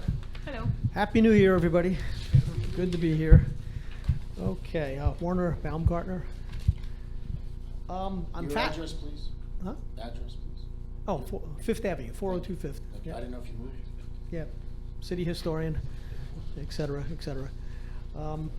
Fascinating discussion. Regarding the zone that this is in, because that relates to the setbacks that were testified to, is this property that's being developed zoned differently than the residential property adjacent to it? What's the zoning of this? So it is the Springwood redevelopment gateway area that is within the zoning area. It is kind of cut out in this area. So it's a specific redevelopment area that governs these two parcels? Yes. It's not R1, R2, or light industrial, or any of the above? Correct. Okay, so what's the zone on both of these blocks directly to the west? To the west would be R1. R1 on both blocks? Okay, all right. So I was listening to the testimony intently about the setbacks. So what you're calling a rear yard is the western boundary of your property? You're calling that a rear, from what I understood from the testimony, correct? Yes. Okay. Now, would you agree that to the existing properties that are in the R1, that's actually a side yard? No. You wouldn't? Well, it looks like the side of the property to me, isn't it? If you look at the residential properties, that's legally their side yard, isn't it? No. Really? Yes. We have 3 frontages. No, he's not asking about your property. He was asking, is it the side yard of the existing one-family structures to the west? Yes. So this right here. So the answer to that would be yes, This is correct? what you refer to as the rear yard setback in your No, testimony. no, no, right? the No. western, This yes, that and the other one. and this. They're referring to that as That's the rear a yard setback. rear yard. No. Their rear. They're, the developer's rear yard No. setback. No. This should be the Those rear two yard That's property what- setback right boundaries, here. that's the rear yard. Right here, and then these are side yard That's a setbacks. side yard and that's a Right. side yard on that property. On 900, they only have fronts and a rear. Right. Okay. Maybe I misunderstood the testimony then. There was something that was commented on by a board member about 20 foot being required and only getting And I a think that foot was and a right here, half. right? That was along this setback. 0.8 feet is right here, but you're required to have 20? That's Correct. correct. Right. Okay, okay, that makes a little more sense now. All right. Okay. So the setback on Bangs Avenue is governed by who? The county or Asbury Park? Asbury. Okay, but yet you're saying the setback on Memorial is governed by the county? No. Sightlines. The setback is Right. the city's. Hmm? The setback is the city's, but he has a further obstacle to what can be developed Mhm. within the right-of-way, because it's the county right of way. Understood. I have a question about that also. Yeah. So regarding, this relates to the streetscape discussion that you're having, which is quite interesting also. So any east-west street, Cookman, Madison, Bangs, it's clear that Asbury Park has jurisdiction, right? Yes. Okay. And the nebulous area is all along Memorial on the eastern frontages of these two blocks. What do you mean by that? As far as the streetscape discussion and the setbacks and use of right-of-way. What's your question? Well, I'm trying to establish who has jurisdiction over what. So the east-west roads, Bangs, Madison, Cookman, Asbury, this board, the governing body has full control, correct? No, it's not. Okay. And there's sort of a mixed control on Memorial only, between county and municipal. I'm not quite sure I agree with your characterization, but I understand what you're saying. Okay, all right. Okay. that could be confusing. So you have what I heard as testified to as enclosed spaces in front of the commercial areas there, like gated off. Is that correct? Is that what I heard? Where the seats are, those little plazas. I heard they were closed off to the public or enclosed by a gate or a fence or something in the public right away. No. No?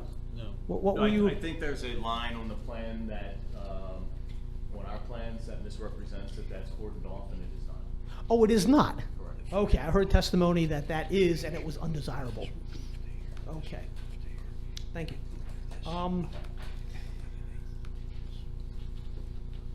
Now, the garbage that you were referring to, the garbage takeout locations, could you point to where those are? Sure. On the northern portion, it's up here. Okay, and that involves a curb cut. We're debating whether the curb cut is required or not. Okay. What's the benefit of a curb cut versus just a standard curb? The ease with which the dumpster can be brought out to the street. Oh, so these are full-size dumpsters, not just individual trash cans? They're not individual trash cans, but A dumpster. How large? They're 2 yard. 2 yards. 2 yard cans, they roll out. They're made specific for this type of being brought out and hauling. Okay, are they the kind of cans I see like around the municipalities that are large and have wheels on the bottom and can be maneuvered by an individual? Yes.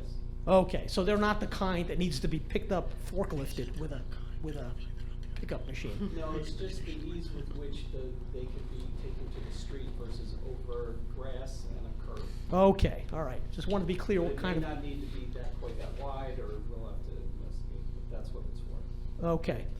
And in the other property, where's the garbage takeout there? It's over here on, Madison. Okay, kind of adjacent to what you're calling the drop-off area, the yellow crosshatch? Yes. Okay. All right, but are there any areas along either of those streets that currently have hydrants or no parking zones?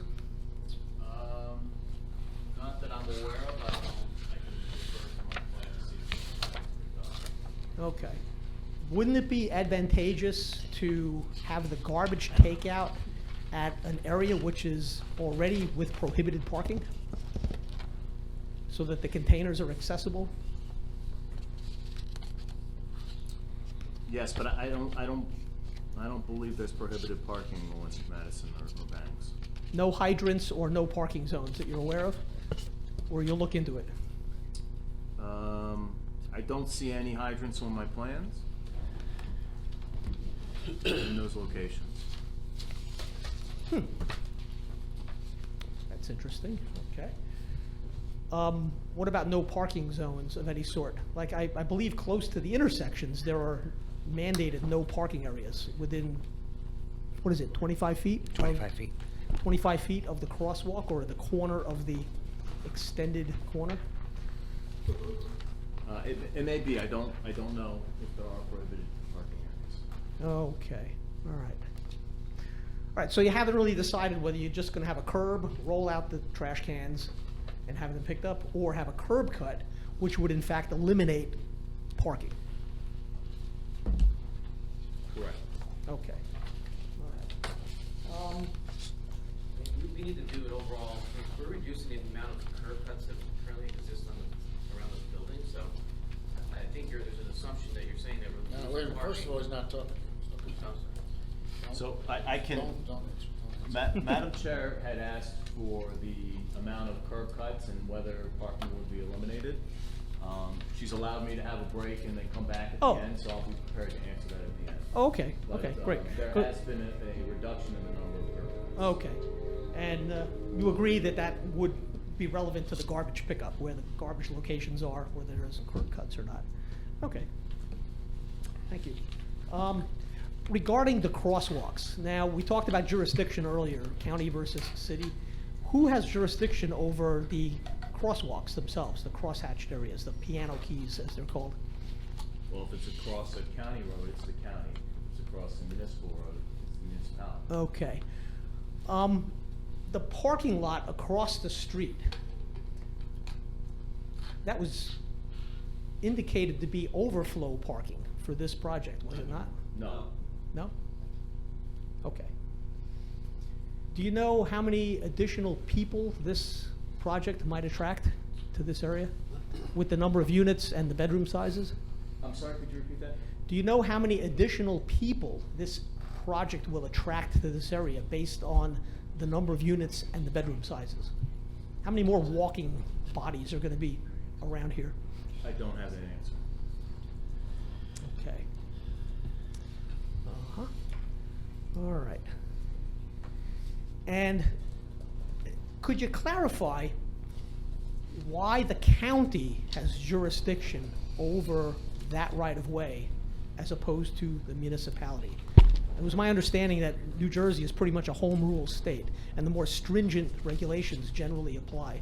So why would it be the county that dictates what goes on there instead of local zoning or local codes? That's well beyond my pay scale, sir. Okay, interesting. I'm just looking at my notes. Bear with me. Okay. Regarding referring to the sidewalks. Now, the sidewalk, would you agree, is generally accepted to be that space between the curb and the property line is defined in general planning terms as the sidewalk, correct? I do not agree with that. You don't agree with that? Okay. What do you call the sidewalk? The sidewalk is a concrete area that's designated as a sidewalk or pavement. Oh, it's not the walkway?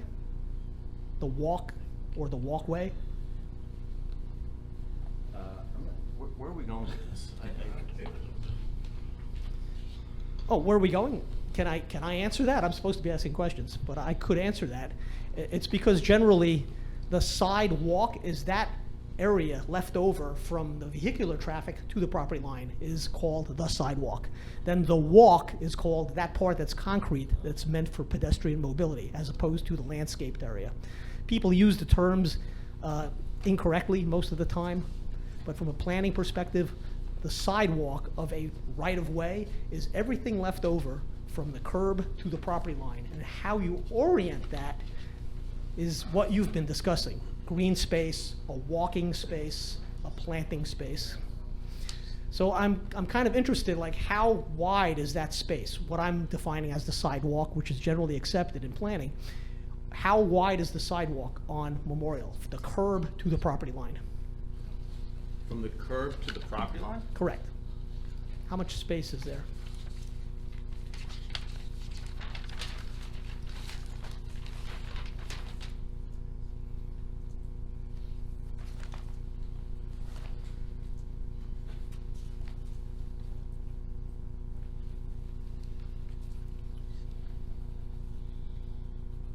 Currently, it's 10 feet, and the county may require additional area. And is that consistent on both of these blocks? Curb Yes. to property line, you have 10 feet to work with. It's consistent with these two parcels. Okay. And then you're proposing planting wells for trees. Generally, how wide is a planting well for a tree? For the street trees, Yeah, the street trees.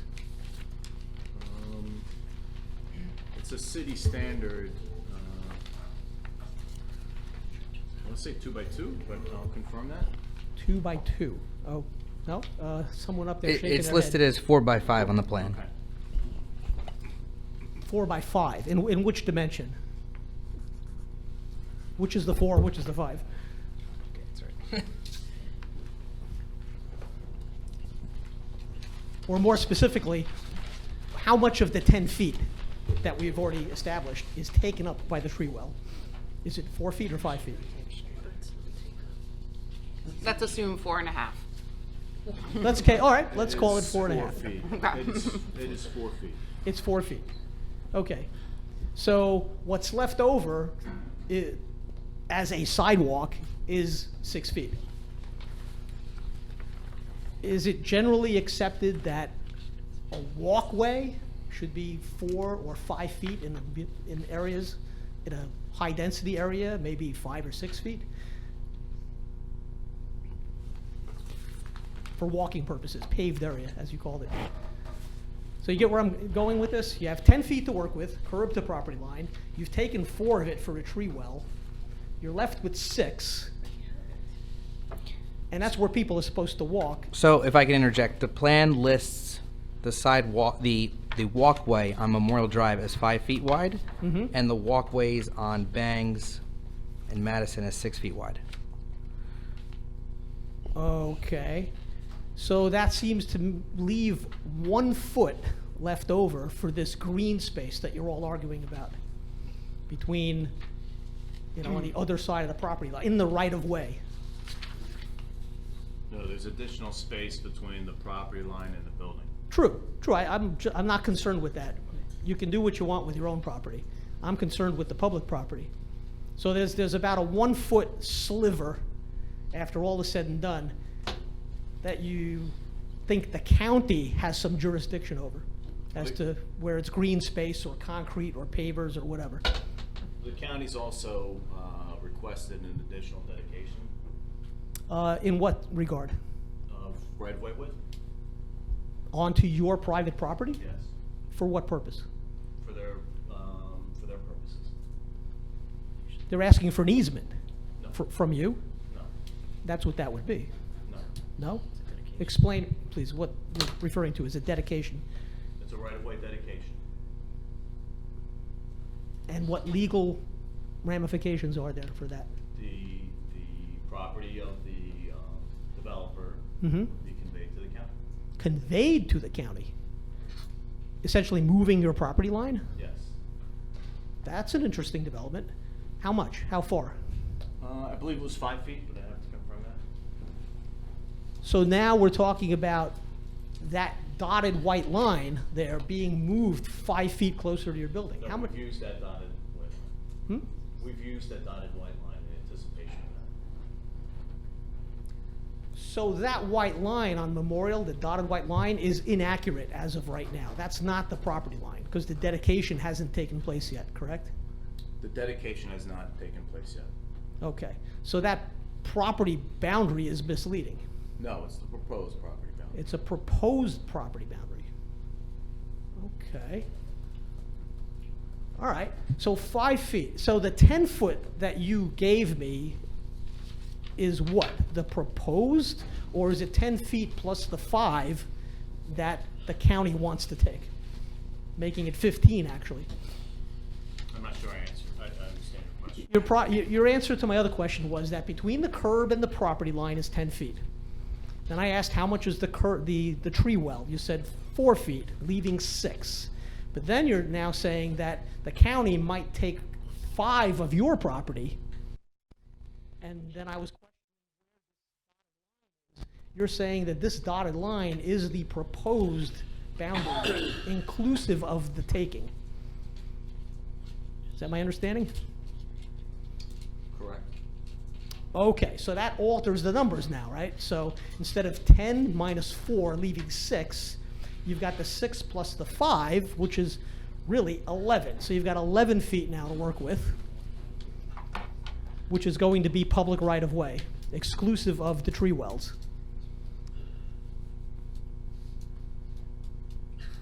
Correct? I don't know, is there a question in there? Yeah, I'm asking if that's correct. My calculation's correct. You said 10 foot from the curb to the property line. You said 4 feet for a tree well, leave 6 feet. You're saying the county is taking 5 of your property. That makes it 11 feet now for public use. Am I off? I'm not sure. The core of this is what's the public get out of this? What does the public have in space to use versus what you as a private property owner have to use? Clearly, the property line demarcates that. Everything on your side of the lot is yours. Everything in the other side is public. I'm trying to ascertain how much public space. Madam Chair, is if I along may, here. I know there's some comments in there, and I appreciate that. Can you just give one last time the dimensions of the sidewalk width and the county conveyance, and just maybe we can move on from this question? Yeah, exactly. That's a great suggestion. I thought I had the numbers right. I'm just asking if my calculation is correct.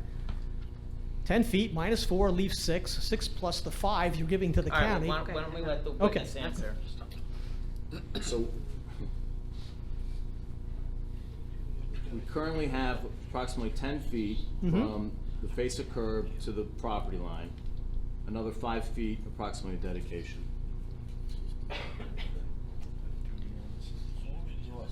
And then beyond that, it's 4.6 feet, or roughly 5 feet, to the building. Okay. So the property line is gonna, the distance from the curb to your new property line would be 15 feet in total, Yes. 10 plus 5. So you're back in your numbers? Okay, right. Just want to make sure everybody's clear on that, because, you know, this issue of property boundaries and public rights of way versus private property always seems to come up as an issue at these meetings, so I'm just making that clarification. Okay, thank you very much. Okay. Anybody else?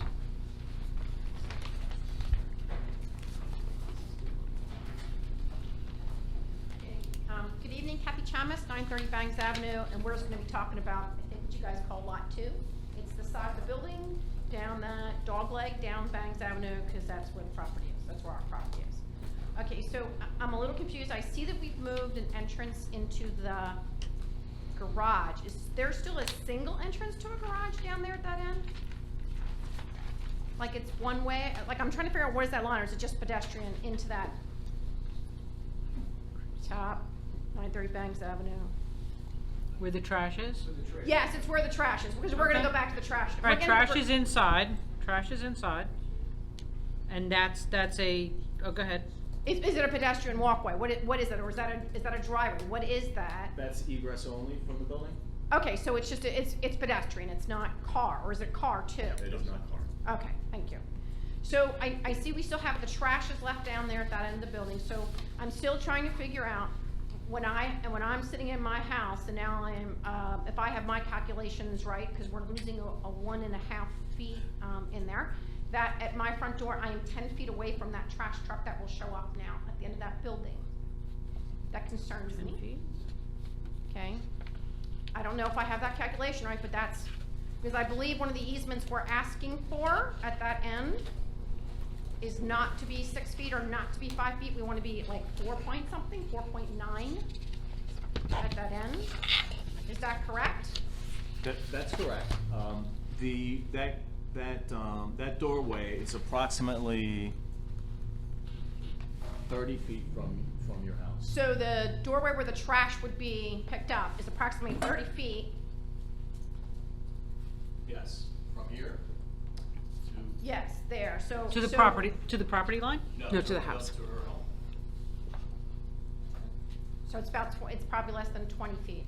So you're From the property line. What is it from the property? You're roughly 5 feet from your property We're line now? roughly 5 to 6 off the property line is my guess, is where we start the building. You're 10.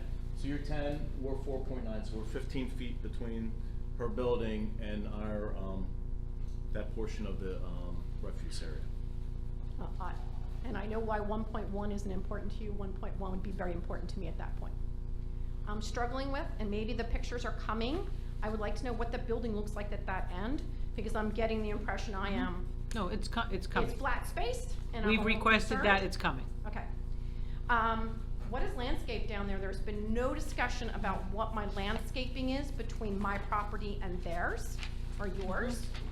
And so I'm trying to figure that out. I should say thank you. Thank you for moving some things. I do appreciate that. Is that, I know that we had discussed that we're going to see the views. Will the landscaping be discussed in the future also? Well, I can tell you now, we do have a single row of shrubs along there. You say shrubs like how, like arborvitae shrubs, like palms? These are, let me use my secret decoder here. Yes. Yeah. Hedge, So you, yeah, Arborvitae? yep, arborvitae. Okay. 4 to 5 feet planted height. And we are expecting to see a view of that in future And- okay, testimony. and I was trying to be patient. I know it No, wasn't no, quite that's, there. Okay. that's fair. So, I'm trying to figure out what is now down there at that end. So we have a walkway. What is in brown? I'm sorry, I can't see from over there as to what the brown squares are there. Is that just an exit? Yes, what are those? Oh, it's the trash. Okay. So trash What's is the still thing on the right? Transformer and indoor trash. Correct. Lovely. Woo-hoo for me. You know, trash is still indoors, but you're still taking it out. You're taking it out 1 to 2 times a week. Trash, if somebody's coming in there, although it is a little further down the road. Okay. What was that? So, transformer, which is where electricity, is that where my, where my electricity is. Okay. Any other questions? No, I'll wait to see what some things look like. Okay. Woo-hoo. Next, anybody else? Any other questions? Ernest McNally, Deal Lake Drive, Asbury Park. So what is the scope of the questioning or comments that you could make? Are we all questioned? What this gentleman testified to. Okay, and you're the site developer, like site planner, is that it? Yeah, engineer. Civil engineer. Okay, I understand. Just before I ask a question, I just want you to know that I notice everybody has microphones and nobody uses them, and there's probably thousands of people watching us, and nobody that I talk to who watches remotely can hear anything, especially the planners, engineers, attorneys, and even the presenters. This is like a secret meeting that no one can hear. And my hearing's pretty good, but I can't hear anything. And the part I don't understand, those look like microphones in front of you. Can you just pull them to you and speak into them so that the public can hear every nuance, every little word that sort of like gets put in there that we don't agree with? So, what's the footprint? How many square feet? About 100,000? How total? I don't have that number. The architect will be able to go into detail about that. Okay, but you're the site person, Yes. and you don't know the size of the site. I could get it. Okay. What, you mean next week, or? What's the footprint on the property? Just a property area, I don't know. The property or the building? The whole, in other words, the whole development. 77,000 There you go. See, I wasn't that far off. Thank you. So 77,000 square feet is dedicated to your project, and what I'd like to know relative to the site, how much of the actual 77,000 square feet will be available to the surrounding public? Or, I live way on the other side of Asbury. If I want to come over and avail myself of some things I guess you're calling stores, etc., or is that all that the public has access to? Whatever is commercial, retail, that's all that. That's it. The rest of the 77,000 square feet is for the exclusive use of the residents, and I guess their guests, etc. That's correct. So when we move 77,000 square feet, which is a big piece, into a very different looking residential area, as a site planner, doesn't it seem like this is kind of moving in the big guy on the block and maybe the precursor to more? I mean, once something this imposing, 77,000 square feet, dedicated to its own use. Madam Chair, I would respectfully suggest this might be an important comment, but is this a comment and not a question? Yes, it's gone Okay. beyond the question. So, oh, thank you, Counsel. You know, I can always count on you to. Look, Always just count ask- on you. Just ask your question. That's, well, okay. Ask your question. So, Let you answer. do you consider the impact that that's having on the surrounding community? I mean, it's sort of like, We haven't done, you asked him a question. Ask him if he considered the impact on the surrounding community. Yes, this project has been, the city has rezoned this area. This is an area that needs redevelopment. And quite frankly, the intensity of this is below what would be permitted by ordinance. So we did consider the impact, and this has been scaled down to fit the community. so this is the scaled down version. Yes. Okay. In terms of planning, it seems like you have everything contained for the residents. You have the dog walk, the dog relief center up top, whatever you want to call it. It's all self-contained. But now, is there an impact that if the public can't come in, can these residents go out and impact the surrounding community? For example, Springwood Park is not that far away. So in other words, the public can't come You're in. going way beyond the scope of his testimony. You're going way beyond the scope of his testimony. You've got to limit your questions to the man's testimony. Did you consider the fact that the surrounding community is not able to avail of your community, but your community, it seems like, can walk out and impact the surrounding community? Again, I would respectfully. That's not a question? That is a question. Suggest that is not a question that is within the purview of the witness's testimony. I thought he was a site planner. I mean, here's what I don't understand. Every week we come here, and when we ask questions of the experts, 90% of our questions are said they're not on target, they're not questions, they're not anything, and that's why all this seems to proceed before we get a chance to... Mr. Magnoli, with all due respect, the questions have to be related to the testimony that was given. Yeah, I know, but... I think the attorney's statement was that it wasn't related to the testimony that was given tonight. Okay. So then I'll just end with a comment. No matter what... No, you can't. A question. It's only question. Okay. Do you...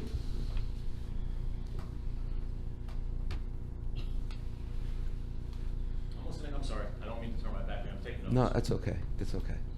You know, I got to yield to the effectiveness of this board and everybody to really shut down the people who live in Asbury. You just Again, can't that's win not a- here. Where's your question? Let's That get- is my question. How do That's you not do a it? question, that's a How are you statement. so good at shutting us down? Never mind. Motion to Okay. close. so- Motion. He's out of order. Have him sit down. Motion to close public. Second. All right, your next witness? Okay, Dan, you want to?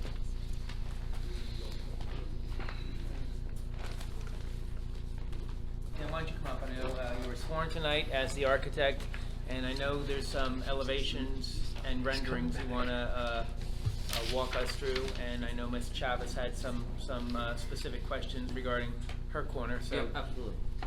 Welcome back, everybody. So what I just want to walk Just state your through- name for the record. Sure, Daniel Conditor, Condatore, Road Architect.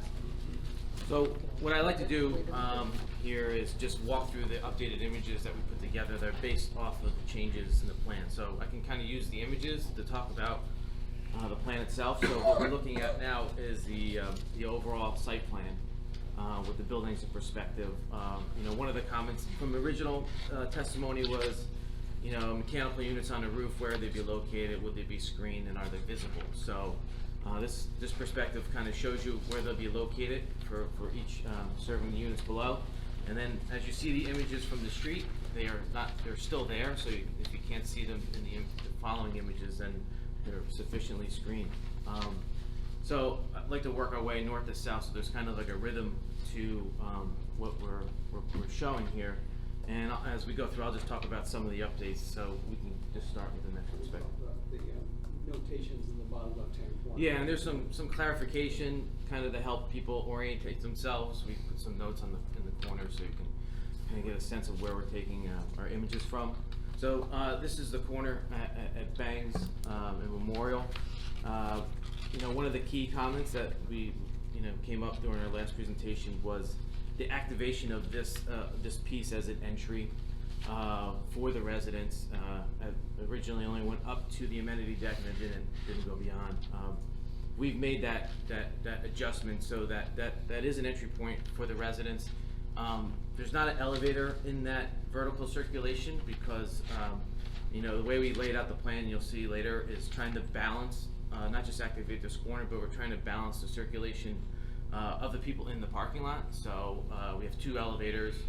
We didn't want to put one on this corner because then if someone's parking further down Bangs, it would have a longer way to traverse. And we felt that this still, it's not a very long way for if you like to take the stairs, or you can go up to the first level and then walk 60 feet to get to the elevator to go to the rest. So also in this image, we've got rid of some of the glazing on the north side of the plaza and incorporated a mural or an art wall that is part of the Springwood development ordinance. So that's something that we'll discuss with. That's a placeholder. That's not what we put together ourselves. So we'll work with the city to find a local artist or something. And Dan, I mean, that art wall is not only a good, nice, positive design feature, but that's actually required per the redevelopment zone, correct? That's correct, yeah.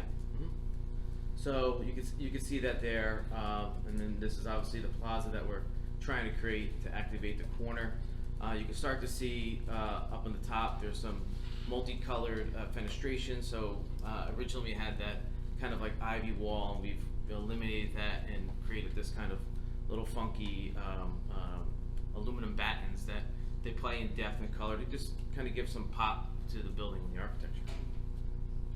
So this is the elevation along Bangs.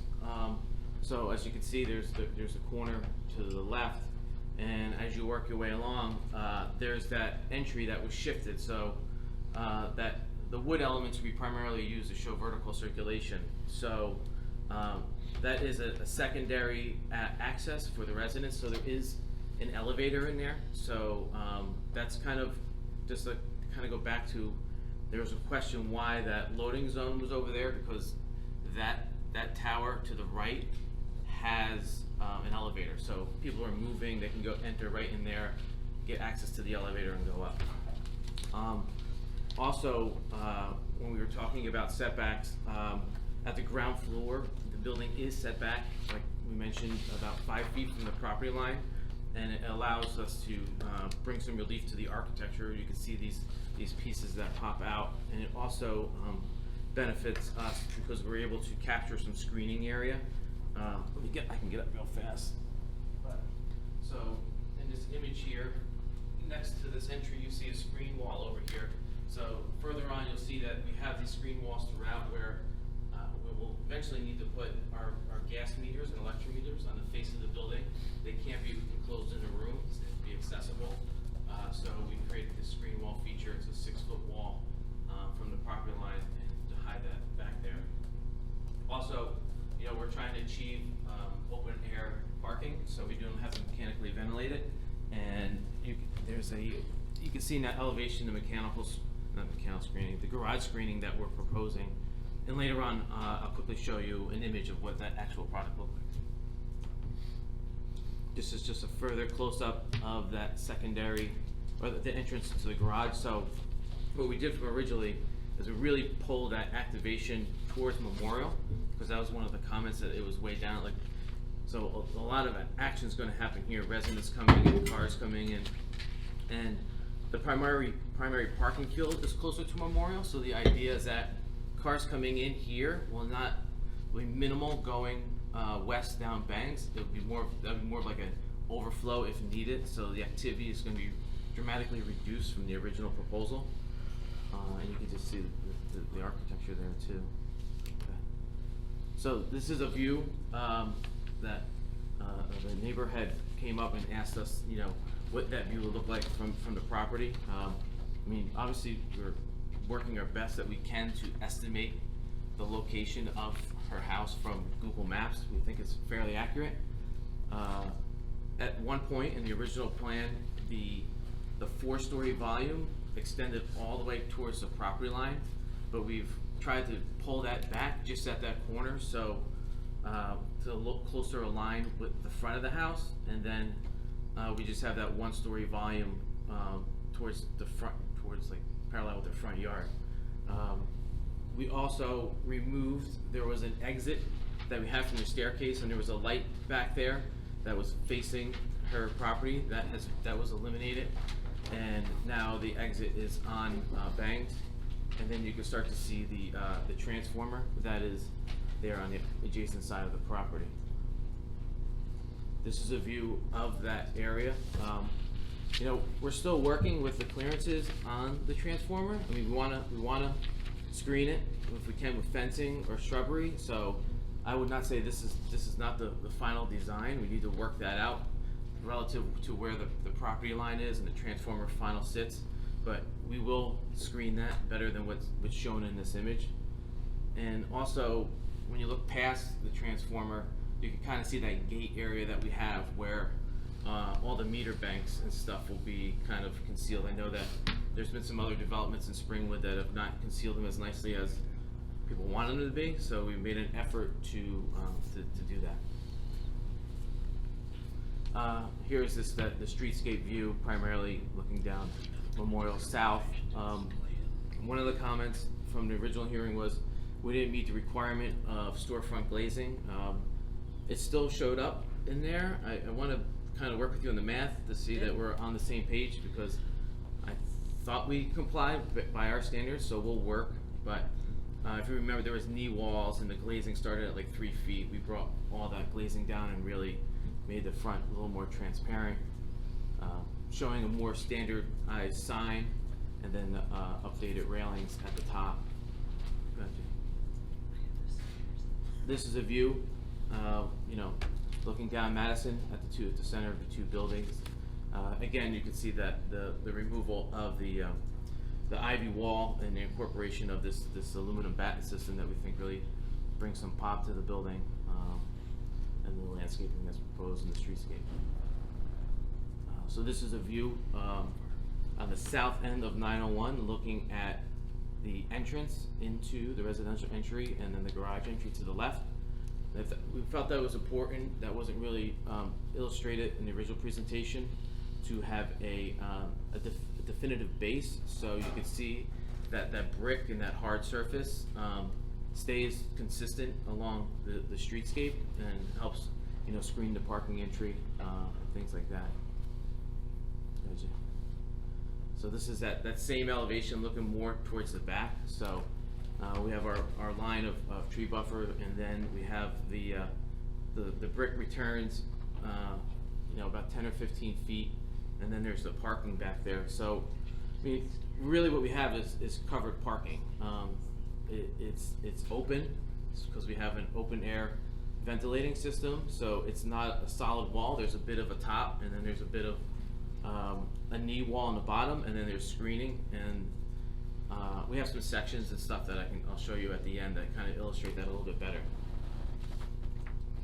This would be a view of that behind 901 from one of the rear yards there, and you can see that the parking's there, and we have the shrubs, and then the building is set back, the main residential building is set back in the distance. And now this is opposite, so this is the north entry of 900. So there's the garage, there's a utility door, that's where probably the fire pump and water would come into that entry. You can see the garage screening system that we have. Again, expressing the entry with the wood vertical circulation, and this, you know, the makeup, the I don't know, composition that we put together so the building doesn't feel, you know, as massive and blocking. So, corner of 900. So you can see those same materials. There's the aluminum battens that we talked about. Again, same as before, bringing more glass into the facade just refining some of the details of the railings and things like that.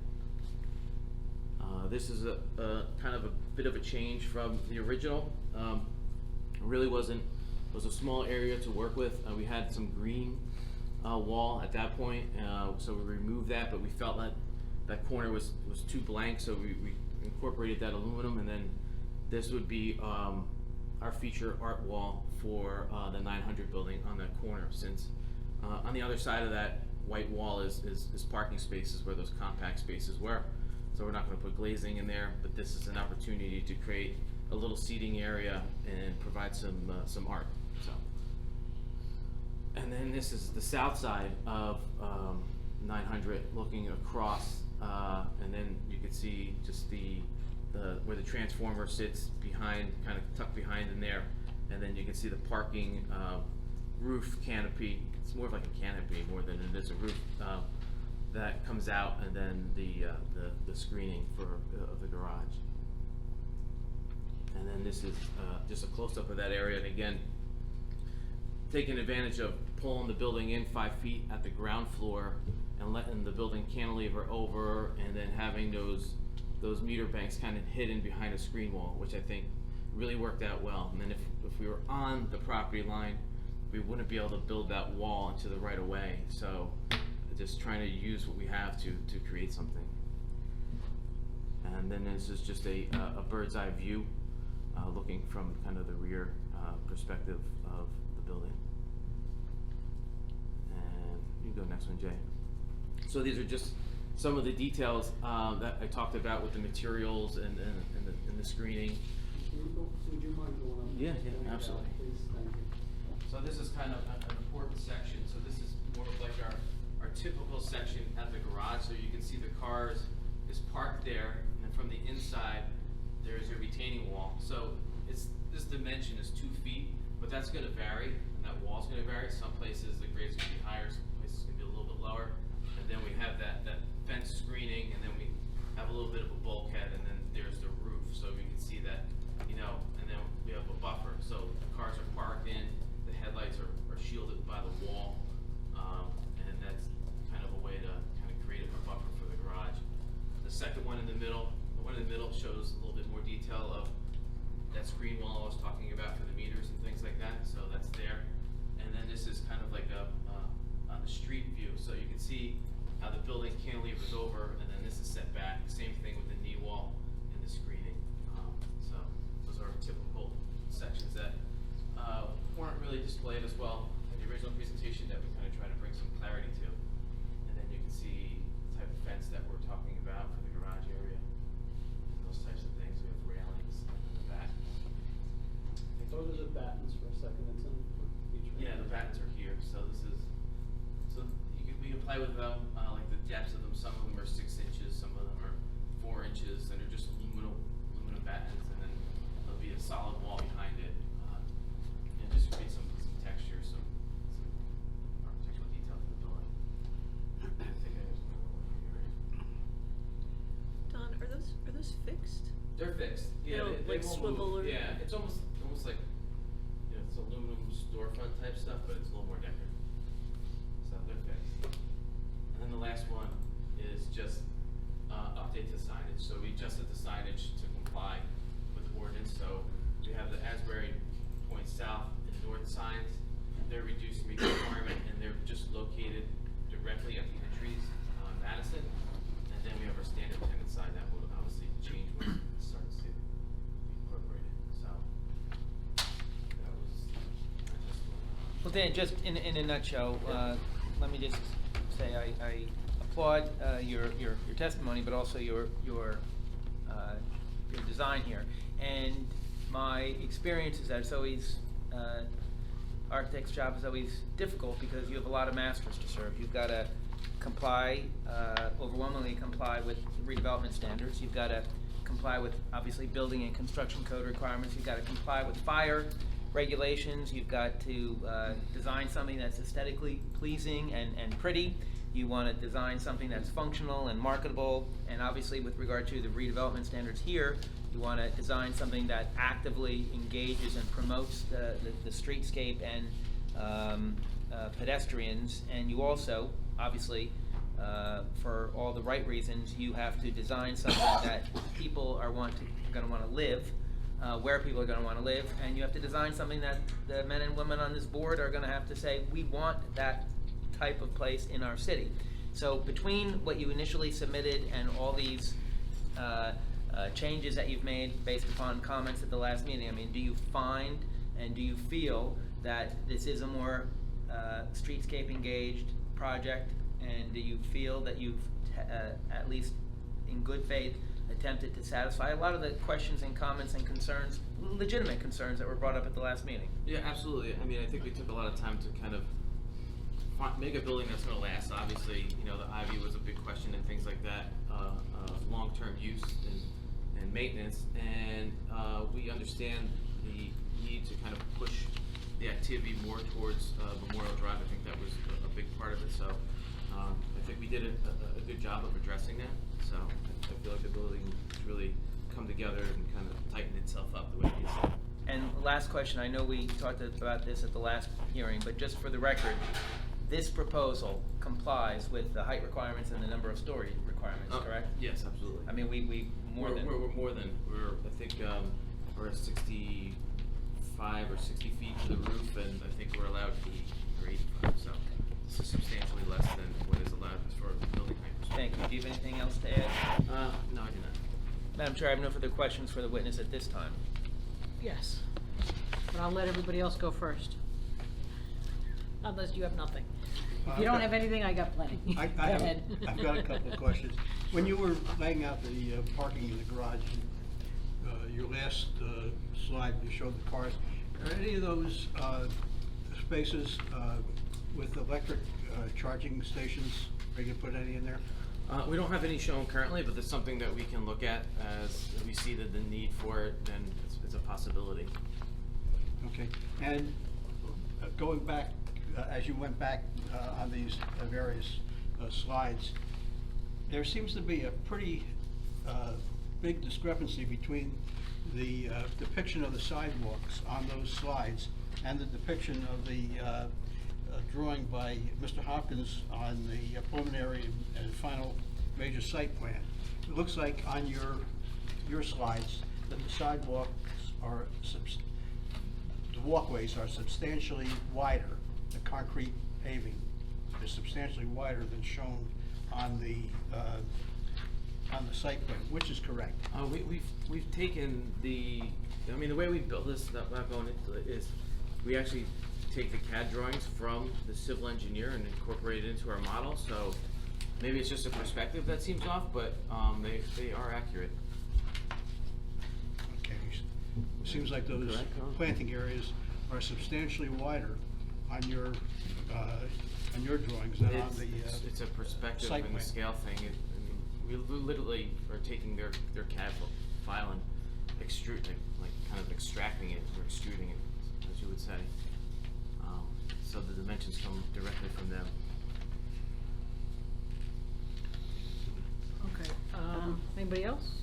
I was just going to make a comment that, thank you. First of all, I appreciate the changes that have been made from the last presentation, and I think they are improvements across the board. And the transparency, addition of the transparent material on Memorial makes a big difference there. And I'm just saying this out loud because the articulation in this makes a huge difference. Because I know we haven't talked that much about Bangs and Madison, you know, that the images that people are asking to see, and just having those material changes and that attention to detail changes really activates those spaces more. They don't feel like a side. They feel like someplace that's engaging as well. So I appreciate that as well. Are your residential windows operable or only the balcony doors? No, residential windows are operable. Okay. It's a part of our ventilation. So we're not going to mechanically bring fresh air in, which is also kind of like a green type of initiative. So we won't have units just running, pumping air, and we're able to open the windows. Okay. All right, one of the things that I'd just like to bring up is that, at least personally, I don't know if anybody else here on the board feels this way, is that I feel that I never saw these. What you brought today, which I really like seeing, and it's labeled what it is, what part of the street. What we received were these which are not nearly what you presented. It's not as, you would leave a lot to interpretation with what we received versus what you showed here, which I really like what you showed here. Okay. So I would ask that we get those, so that the board gets those, and in the future, for other things that you guys are going to do, please give us the copies that you're going to present here. Okay. Because then we can follow along and we look at this ahead of time. Yeah, I understand. And this is not that. Okay? So, Nor was it provided. or nor what, it was not provided ahead of time. So the other thing is that, okay, so I'm assuming that we're going to, Jack, we're going to include any Arts Council approval for any murals, which is mandated by, I'm sure some ordinance somewhere. Yes. I don't believe that I saw the north lobby. When we were going through this, I don't remember seeing what the north lobby was going to look like. So can we go to that? No, the outside, because I remember seeing the south lobby. I don't remember seeing the north. So I don't see one here. Those are both. So there's one there at the elevator tower, see where that person's standing? There's a. It looks like one door. Is it just Yeah, one door? it's more of it's not a lobby, and it's access to an elevator and a stairway. Okay, But- so. And then the main lobby is over on Madison. Yes. And they had an elevation of that. Okay, so let's go back to the north lobby, because I saw that there was like a door, so it's just like the one that's on the corner There's of actually- Matt there's Bangs actually- and Memorial. There's actually 3 lobbies. 'Cause Right, at the exactly, the one plaza, on Memorial the one and at the Bangs. plaza has an entry, that's the one that doesn't have an elevator, just goes up to the, Right, amenity so that's deck. one lobby, go ahead. So that's an entry there. All right, so where that Doors. woman is standing, it's just pretty much a blank door? It's a glass So you door. really can't tell that that's an entryway? I mean, for the public. Yeah, for the public, yeah. For the it's- public, you yeah. can't tell that that's an entryway It's into the meant to building. work for the residents. At the same time, we don't want to encourage the public to think that's a place where they should be going. Okay, so then, can we go to the entrance on Madison for both the north and south buildings? I don't remember seeing both of those. That's one. There, okay, that's So that's the north. that's the north. Mhm. I don't remember seeing the south. Keep going.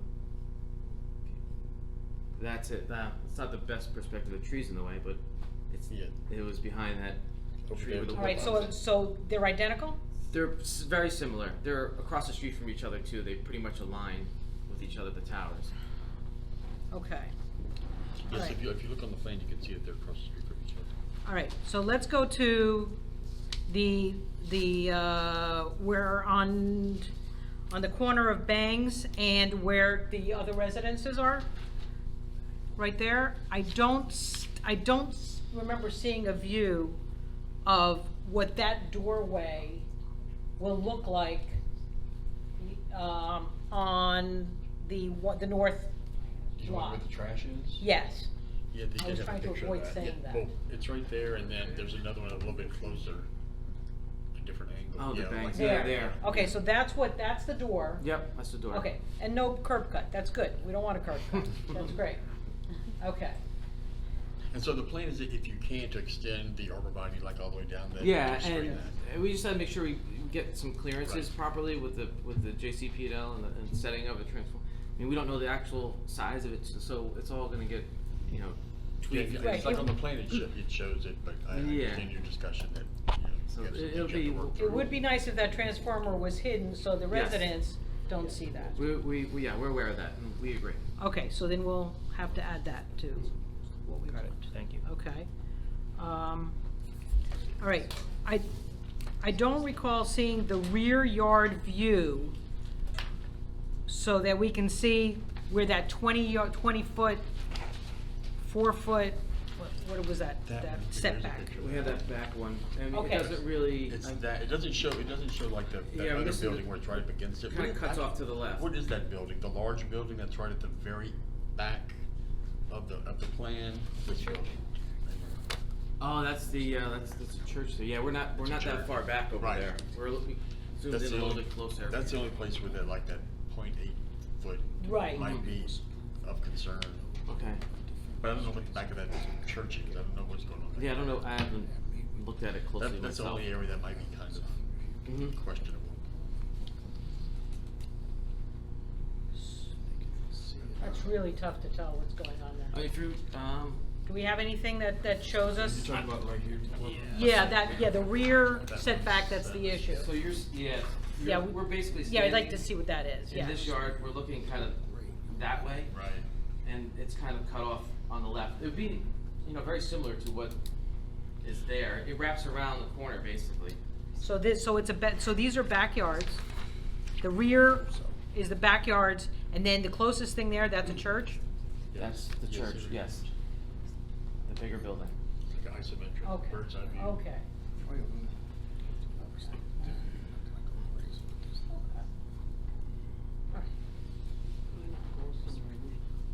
Okay, and can you tell me, is that car, that blue car, is that on a is that residential, or is that part of That's the driveway this building? for the neighbor. The neighbor? The Driveway, neighbor's yes, there's a driveway there. driveway? Yeah. Okay. Okay. There's a blue car. It's the only way I can. Massing in relation Okay, to the residential, all I right. think you did Okay. that's a pretty good solution. I got it. All right. I mean, considering what you have to work with. Anybody else here? Any other questions? Any questions from our professionals? I had a question. You were saying about the glass door, you didn't want to make it so people were encouraged to come inside the building? Yeah, in the sense that if we put like storefront, not just a door, but if we open it up to be more glass, it would seem like, oh, maybe I'm supposed to go there, go upstairs to the amenity deck, but that's not really for the public, that's for the residents. So have you considered being able to come out and not go in? Well, we want movement both ways for the residents there. It was in the previous, hearing, everybody felt that is a main crossing point, coming off of from Banks on the other side, crossing the train tracks.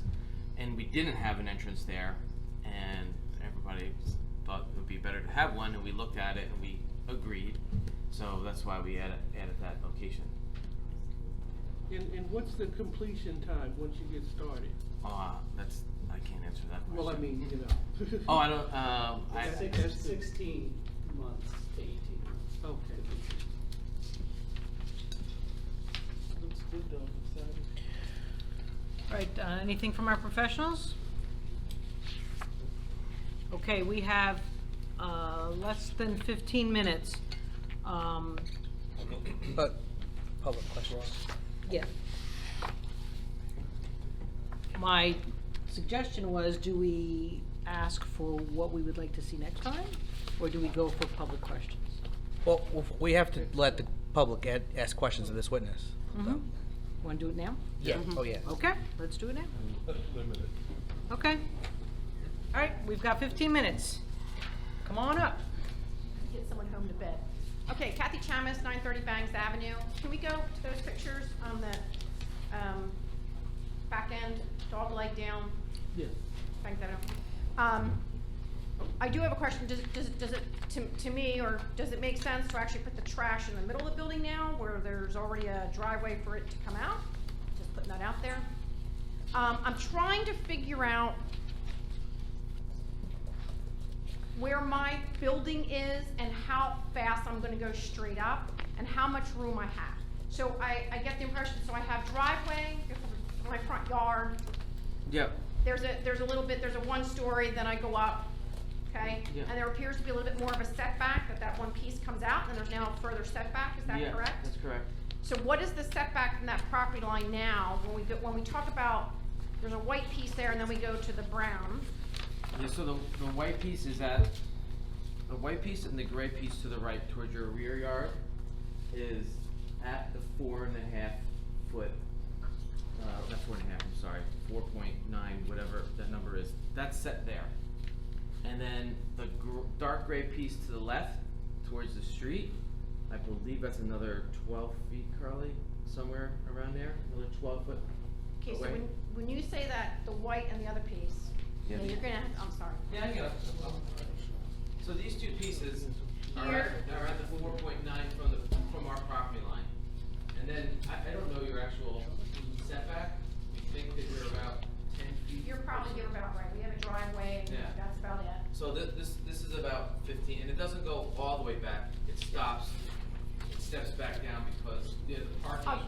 That's what we were just talking about over there. There is a drop in the back. There's a It's drop not in as the back too, high. yes. It goes Yes, down. there's a drop in the back, but there is part of living space in my building that is going to be, theoretically speak, 15 feet, and it's gonna be a straight slab up in a sense, correct? I mean, in a sense, I guess you could say that. I mean, the setback is, the requirement is 5, I believe, over there. All right, so we're at the side yard setback. Well, you have 3 frontages. I say I'm actually in the backyard, but that's a comment, not a question. The transformer, okay, don't wanna have to look at that. I guess we all get that, okay? Yeah, we all get that. And there can be noise attached to them as well, so what's that component? I see I have arborvitae, whatever the plantings are, I can't Yeah. pronounce that word, but they don't go to the street, correct? They're only gonna go, We'll update that. It'll extend all the way to the property line, which is pretty much out to the end of that where the transformer is. So those will get extended all the way out to the property line. there is no building there, there is no, because you show me a step wall, you show me a wall there, but that is not a. No. And you landscaped my property for me, very nice, thank you. But there is a wall there, but that is probably not. So that's all gonna be coordinated because there is some grade changes. So there will be a little bit of retaining wall that wraps around to where the parking is, like I showed in that section. So that'll all just be refined, but you understand the idea of screening and buffering. I mean, the arborvitae will help with not just visual, but arborvitae will help with sound too. because Yeah, I know, they're- noise barrier as Yeah. well, so. Okay. So, we'll work. Thank you. I thank you for listening. I know some things have changed. I would still like the trash to go away, but thank you.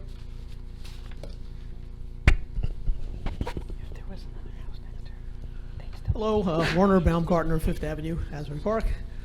Could you throw up the slides of the commercial storefronts, starting from whichever slide you think is good to start from?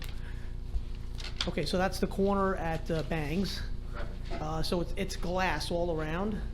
And what type of door is proposed on that one? A single entry door or a double? It's a single. Single entry doors, yeah, What- storefront, single entry storefront doors. Okay, and what's this one now? This is Same. next down the block or the same location? Yeah, none of the, based on just the square footage of the tenants, none of them really necessitate a double door. Okay. All single doors. Yeah, so this is the same storefront, you said? Yeah.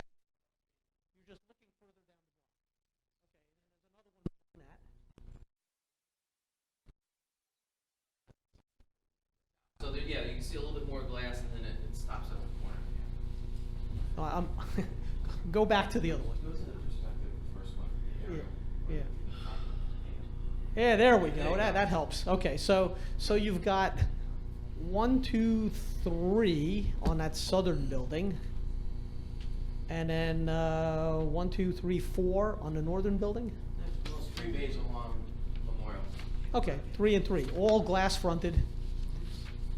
It looks like the one on the immediate south, the southernmost one, has no entry. Where's the entry for that? It's right here at the top of the block. Oh, this one right here, right? Over here. Yeah, where's the entry for that? There is no entry because there is a transition. There's a point where some of the glass and the parking start to overlap. So Ah. that is not retail space behind that glass. Oh, it's not? Okay, so you have, The commercial stops somewhere here and then it transitions. oh, so that's a faux facade to Yeah. make it appear as though. To be consistent with the architecture along Memorial Drive. Oh, okay, interesting, that's a very nice idea. Okay, so these are going to be leased spaces or condo spaces? Everything is leased. Everything's leased, yeah. Okay. What prevents the tenant from changing the facade? Will you mandate that these facades not be altered once they're approved? Yeah, so, you know, they can't change it. It's part of our approval here, so no one can come in and just change the facade without coming back before. Well, that's not exactly true. A private property owner can do what he wants with his building in general, provided it meets zoning and code. So will there be some lock as part of this approval that you cannot change these facades? I don't know exactly how that works, so. I mean, we will have lease arrangements which will not permit anyone from attempting to make any exterior facade changes. only the owner of the property would do that. Okay. And should the owner choose to do that, will there be something in the approval that mandates he come back to this board? Well, I would respectfully suggest that that would be, if there's anything ever to be done, like every other applicant, they would submit a zoning permit request to the city. And if it was something that did not require any approvals and any deviations and any variances, the zoning officer would sign off on it. And if it was something more complicated, they would probably send it to the planning board.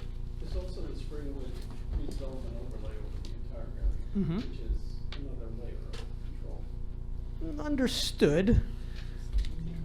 The issue being that if you go to these lengths to create a nice piece of architecture, what's the guarantee to the city that that will remain? That's the concern that needs to be. It's part of development in the overlay, so we're seeking approvals. Should we change it and they deem that it's a major enough change that it's necessitates us to come back? For amended approval. Yeah, so they're gonna tell us, you gotta come back. It's not our decision. Not necessarily. This is Asbury Park. Oh, okay, just wanted to bring that issue up and see how the board, handles that. Thank you. Any other questions? Name and address, please. Yvonne Clayton, 908 Cookman Avenue. My question is, I haven't seen a west elevation for the 900 building. Yes, we have one actually directly across the street from your home, I believe.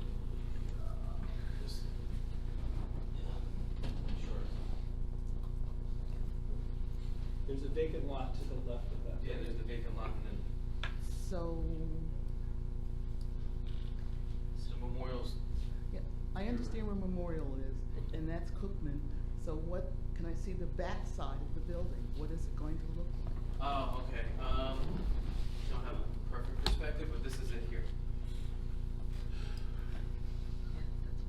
Where was the other perspective taken? I was taken from pretty much right directly across the street. With the angle of the wall, kind of more parallel with that. It's very similar to. Bring that. It's very similar to what's done over here. So there'll be some relief. There's still the architectural detail that we created along the street front, which is wrapped around. It's not as deep. We don't have that 5-foot protrusion, but we did, apply and make these masks on the wall to kind of to break up the facade. So if I could ask that next time when we receive these, if you could add that perspective also, please? Sure. That we'd like? Thank you. Okay. Any other questions? Motion to close public. Second. Okay. Aye. Okay, there's a number of items that we're going to be requesting for next time. At least I took notes on some things that we would like. I think that you guys know some of those things already, but why don't I just throw it out there and see if anybody else has anything else. We're interested in where the loading zones are or are not, where the curb cuts used to be, where the new curb cuts are going to be. A rendering of the streetscape so that we can have some idea of what we're approving or what we want. Do you want the applicant to meet with the design review committee and CCH? It would be great. We'd be very So happy this to way do we so. can- We'll meet on take any of advantage these of things time. that you'd like. That's not a problem. We'll coordinate Okay? through the board secretary. Yep. The other thing that I had on here was, That streetscape will be a plan and a rendering? yes, because we'd like to see a lot of questions of feet and inches and Yeah. this is that and this is how long this is. Let's see what that is and what you're suggesting that you're going to present to the what do you call it? County. Those are the items that I had. I don't know if anybody else had anything else that they wanted to see next time. The west elevation of The west elevation, we'd like to see that, and I'd like to see these renderings and if you're going to present any other renderings, I'd like to see them and they should be labeled just like this, because it's a lot easier for us to tell. Also, on the north building where the church abuts the Yes. back of the building, we could have some image of that as well. Yes. Okay, those are the items that we'd like to see, unless there's something else that our professionals or the board members would like? Okay. We just had one professional that was not able to get up today. Mhm. That's our lighting Okay. engineer. So we'll make sure that he's available the next time. There was a number of questions about lighting, so Yes. we'll make sure that that's part of it. Right, it would be anyone that has to do with lighting or anything else that we had asked for, so whoever is involved in that, I'd like them to come back, so that we can know what we're voting on and see what we're voting on. All right, so then we have to take a look at a date, Irina? The next available, we have February 24th. Okay, February 24th. Can I get a motion to carry without notice to February 24th? That's our next. Sense any extension of time, Kevin? We absolutely do. Okay, thank you. So your 24th is okay? Yeah, and no notice, correct? Right, no notice. No, you're good, Karen. You're good. Okay. So moved. Okay. Second. All in favor? Aye.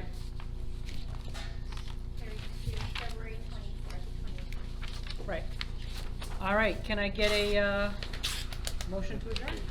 So moved. Second. Thank you very much for your patience. Thank Aye. you, thank you. All the changes that you made, thank you very much.